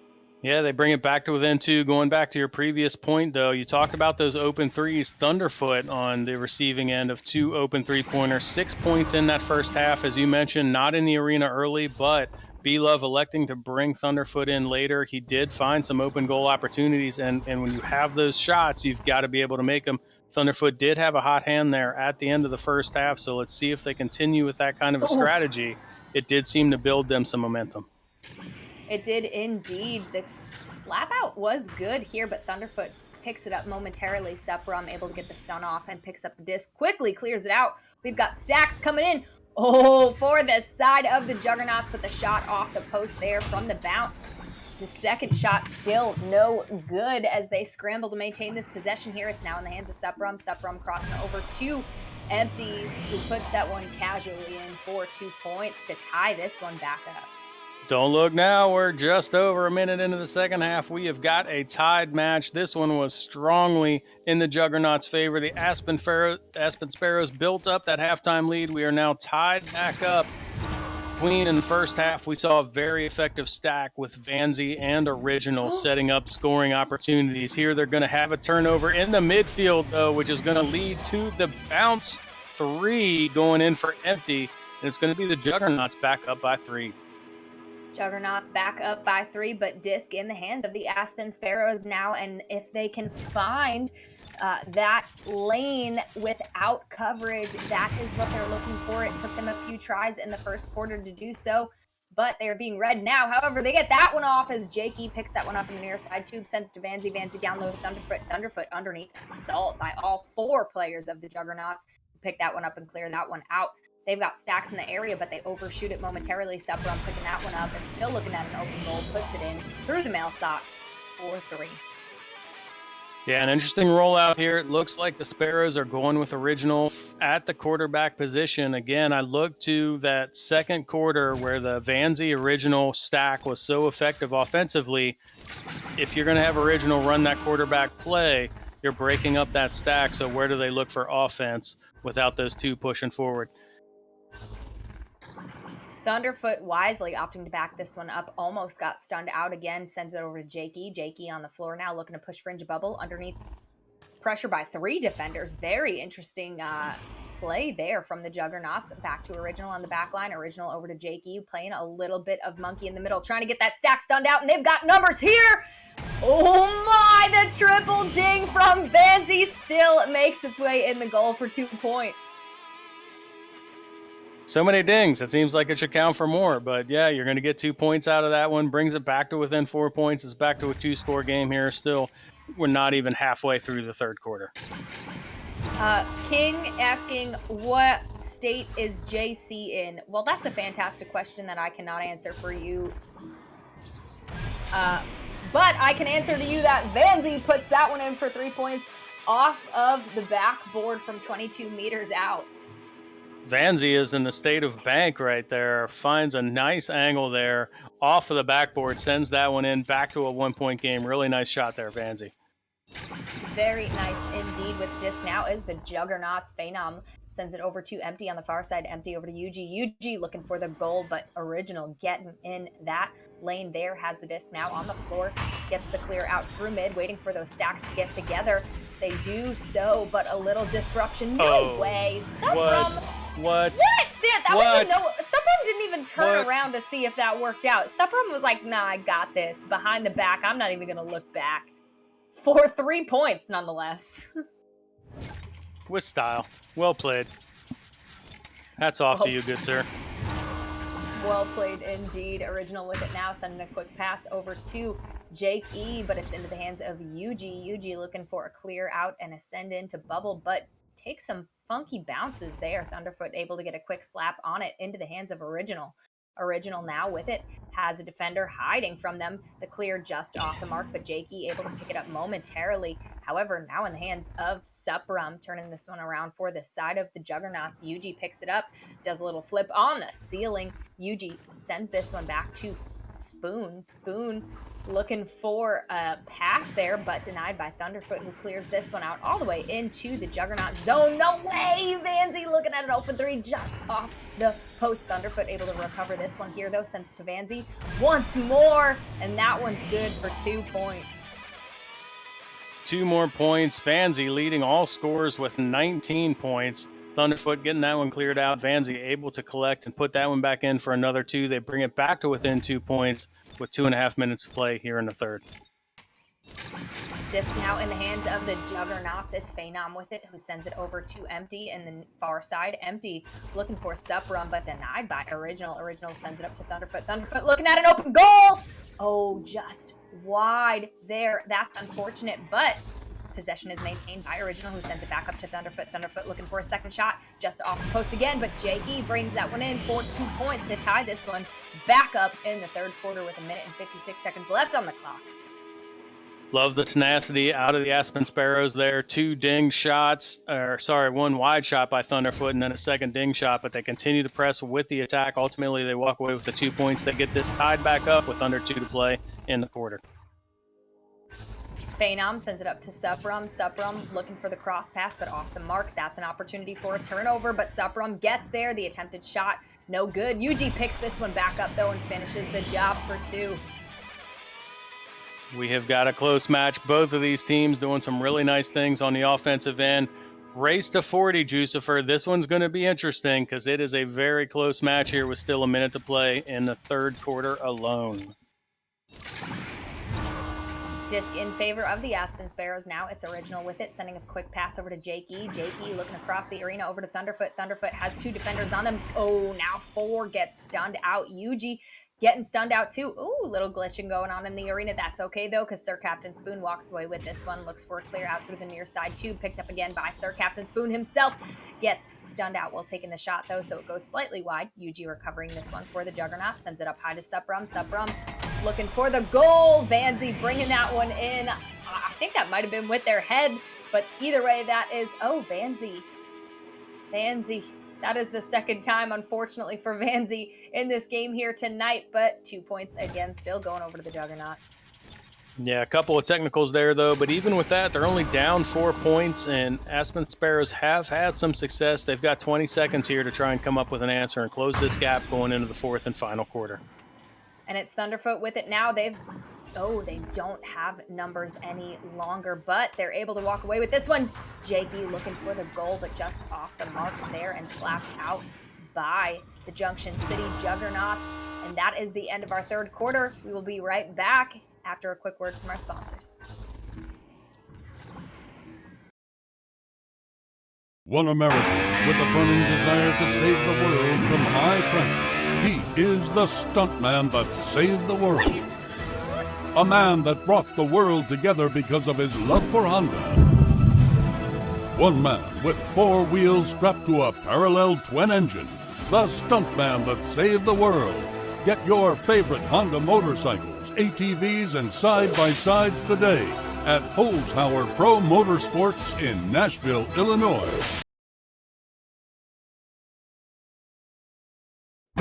If you really want to find out what you're made of, you can forget the personality tests and social media quizzes.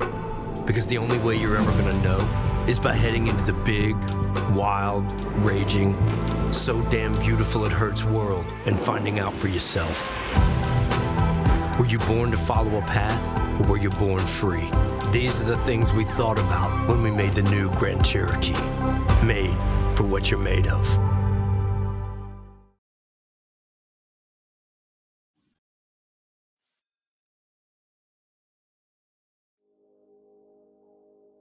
We are back with your fourth quarter of the night and your final quarter here, as this is our last game of the night. But you can tune back in tomorrow with us, same time, same place, for some pro action.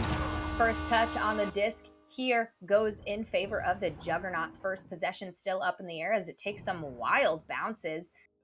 Overshooting it was the Aspen Sparrows. Original getting a hand on it momentarily. Jake E walking away with the possession ultimately, but does lose the disc over there to Suprum.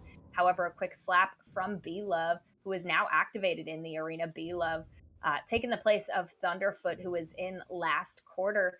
Picked up now by B-Love himself. Clears it out through the near side tube. Sends it out, but into the hands of Yuji. Yuji playing that backline role, looking for a cut pass. Just off the mark. Picked up now by Jake E. Jake E sends it up to B-Love, who gets stunned out by that incoming stack. So Suprum picks this one up, sends it over to Yuji, who's looking at an open goal and puts that in the bottom pocket for 2.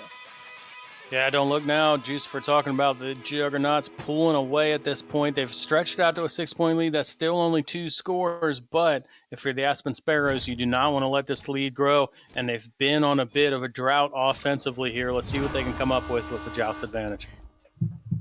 Can we just point out Juice for in chat, hoping that he somehow won a stuntman onesie like Papa Board in the commercial, the stuntman commercial? I feel like that would have been so good, so good. So with the, good. With the hair though, he would definitely need the hair. I'm like suddenly wanting that same thing, and then I want to go back and win the basket because that's amazing. I have to agree. Vanzi with it now, looking at Joker train his way into the goal and does it. Subrum gets a hand on it momentarily, but not enough to stop the points. They go over to the Aspen Sparrows. 2 points back within 4, still 6 minutes to play. Both of these teams have a chance to make this one happen. Let's see if the 40-point rule is going to stand tonight. This is as close of a match as I've seen going into the last 6 minutes of the fourth quarter in a while. Both of these teams looking to get some offensive momentum going and walk away with this one, but they are both hanging around, keeping this one tight, which is making for great action here in the fourth quarter. Oh my, and that's a turnover there as Original picks this one up, looks for a long heave into the bubble, but the stacks for the side of the Juggernauts were there. It's empty with it now, looking for a clear, but sends it right into the hands of Jakey off of the bounce. Jakey to Original. Original looking for the goal, but that stack gets in that lane. Empty stops that one, looks for a pass over to Phenom on the near side. Phenom looking for the clear, but again, off the mark here. Now it's Vanzi with it. Oh no, who loses it momentarily to Supram. Jakey picking this one back up though. Jakey not looking at the open goal, wisely trying to maintain this possession here. B-Love bringing that one in for 2 points, and that is only a 2-point game with 5 minutes left on the clock. 2-minute match, 5 minutes to go. This is what you want to see. This is how week 14 should be going. Teams playing together for 14 weeks now, building all of that chemistry, playing at the top level. This level of competition is what you expect to see, and that's exactly what we've got. Let's see what happens here in the last 4.5 minutes. Supram looking at the goal, opts for the back pass to Phenom very wisely. They were very covered, did not have numbers. Phenom looking to send this one back up to Supram. Supram, what placement. Dude, that was beautiful. A bounce off the inner ring into the goal for 2 points.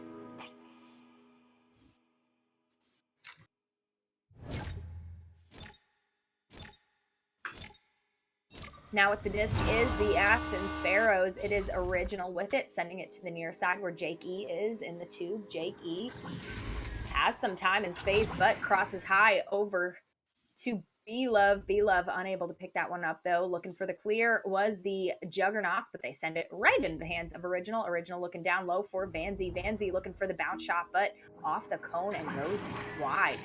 Now in the hands of Empty. Empty looking for the clear through the far side tunnel, does get it with a player in the area. Beautiful read from Yuji there. Yuji looking at a 2v1, does not like what they see. Wisely slows that one down, sends it up to Empty. Oh, the triple ding, no good.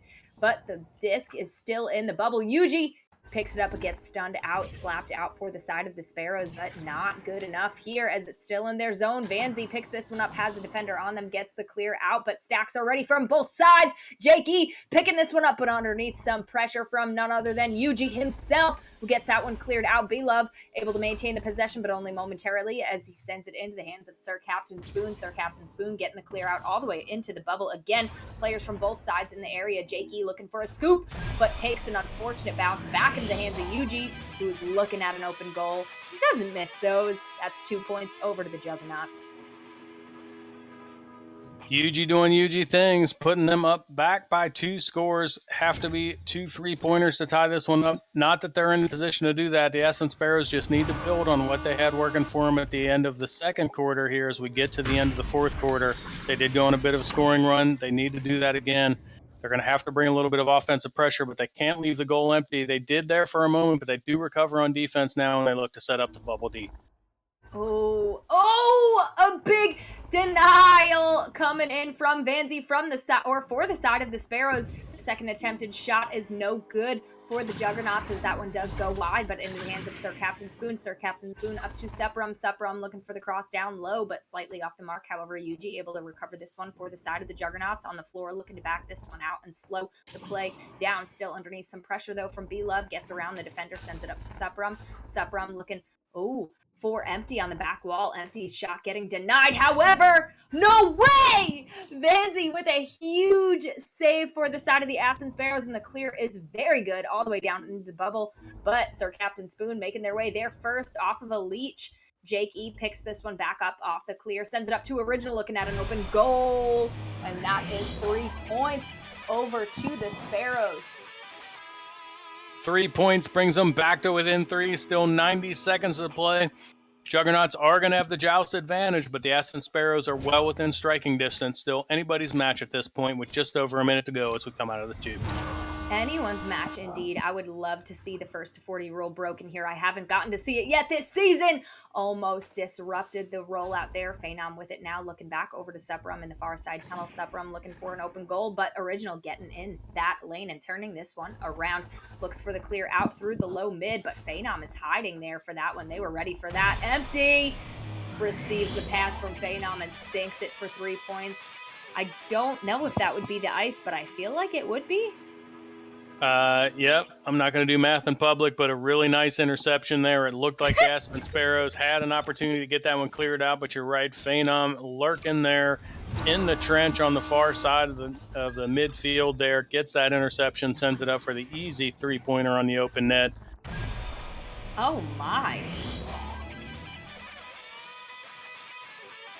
I mean, technically they've got a little bit of time to quickly rush in here. They could get a 3 off the nest if they can get that QB stunned out, but the real question is, will they be able to maintain that speed there? Phenom with it now on the nest. Does have the stack coming in slower than normal. Looked like they were slightly broken up. This one is in the hands of Junction City Juggernauts here, but well played by both teams. Well played by both teams. Aspen Sparrows had the lead at halftime, could not hang on though. Junction City playing with their backs against the wall for their playoff lives, and they are going to walk away with this win and secure their opportunity to go into the AAA playoff bracket here with the win. Absolutely, and a fantastic job coming in, like I said, from both sides of the arena. Definitely liked the little switch up there that the Aspen Sparrows did.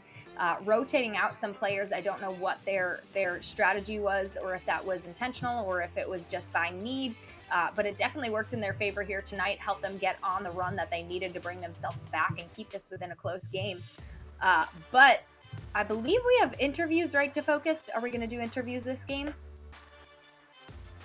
Got it. So we will move straight into the player of the match, brought to you by Holtzauer Auto and Motorsports. Brutus, I'm going to put you on the spot. Who's your pick? Boy, that's a tough call. So many players playing really, really well tonight. I think at the end of the day, though, like, this was a fairly high-scoring match. Like, the race to 40 was over going into the fourth quarter. And when I look at total points responsible for, I got to look at what Suprum did. Not just 16 points, but 5 assists. So somewhere between 10 and 15 points responsible for on the assist side to go along with 16 points scored. I'm going to go with Suprum tonight for my Holtzauer Auto and Motorsports stunt man of the match. I have to agree with you. Suprum had an incredible game tonight. 16 points, 5 assists, 1 save, 3 steals, and Suprum creating a lot of opportunities there for the side of the Junction City Juggernaut. So congratulations over to Suprum. You are our player of the match. We are going to take a quick time out, but don't go anywhere because we have an interview with the Juggernauts, and you are not going to want to miss it because these have been super fun. So we will be right back in just a few moments.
Welcome back to Nepa TV's Week 14 coverage. We are here with a post-game interview with tonight's victorious team in our third match. Queen, this is the Junction City Juggernauts. Empty. What a great match. Found yourself down at halftime. Talk to me about the adjustments you made and what you did in the second half to walk away with this victory. Thank you. It was a hard game. It was pretty close. We were only down by a 3 at the end, so definitely a little challenging. But overall, it felt like a solid game. Phenom here did have some issues with his headset, so we did have to swap spoon in a couple times and rotate. Well, that's why we pay you captains the big bucks to make those kind of decisions, to get the right players in the arena at the right time. So hats off to you for getting that done. And yeah, Phenom had some clutch plays, as did all the players on the team. You secured your place in the AAA playoffs with this matchup. How did you approach this game knowing that if you won, you controlled your own destiny and you would set yourself up for the playoffs? We did, yeah, and before this, we did know that we did have to secure a victory to make it for wild card. So we did do a lot of practice, a lot of scrims before this, making sure that we were ready for it, went over some plays, and made sure we all knew what we were getting into, hyping each other up, making sure we were in good spirits, ready to play. Yeah, and that's so important, those good spirits, having that good mental focus going into the match. It's been a 14-week grueling season. You have done it. You have accomplished the goal, which is to set yourself up for the playoffs. How does your mentality shift now as you look at a win-or-go-home mentality going into the AAA playoffs? For now, going into the playoffs, we're probably going to have to refine a bit more of our plays, just fix those little things that we screw up sometimes. But other than that, we're feeling pretty solid going in.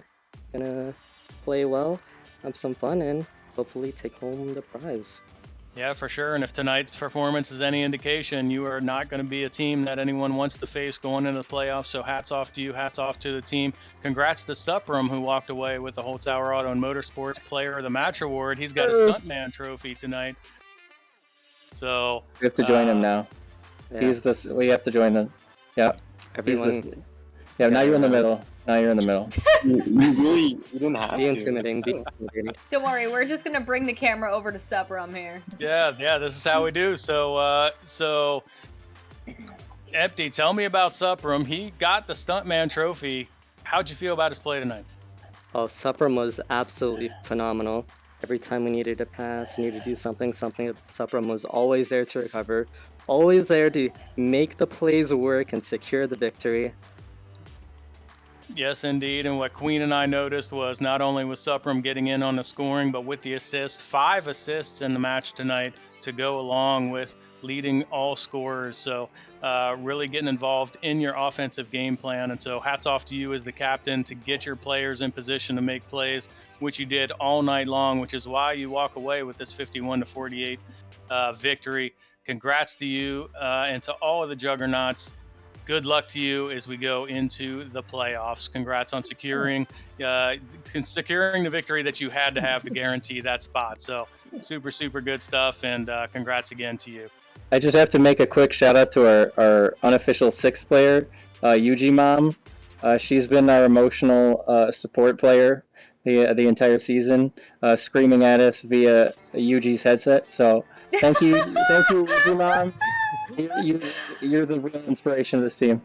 Yuji Mom, and she's an inspiration to us on the broadcast team as well, always keeping the chat lively and fun. So yes, hats off to Yuji Mom. A big fan of not only Nepa TV, but in particular the Junction City Juggernauts, who walk away with the victory in our third match of the night, Queen, as we wrap up Week 14 Thursday night action here on Nepa TV. Juggernauts, congrats. Thank you for the interview. This is great stuff, and we look forward to seeing more of you in the playoffs. Yeah, thank you for the interview. Thanks. All right, perfect. And with that, we thank you for joining us here on Nepa TV for Week 14 action. We are not done yet with Week 14. Friday night, Saturday night action still coming your way to figure out these final spots in the playoffs. So congrats to all of our winners tonight, and tune in tomorrow night here on Nepa TV at the same time for 3 more pro matchups and Friday night action. Queen, always a pleasure. Thank you for doing such a great job. Thanks for letting me join a little bit late and get in here to watch an exciting match here in the 3rd matchup. But a great job by our entire production crew, to include the Focus, who's behind the cams and making all this great stuff happen. Thank you both to Queen and to Focus. Yeah, it's been a pleasure being here with you guys tonight.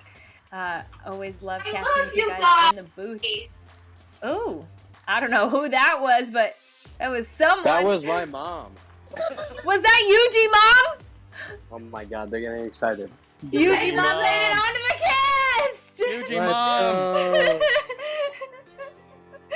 But with that, we are out for the night. Make sure to tune in tomorrow, same time, same place. We've got some pro action for you, and we will see you then. See ya!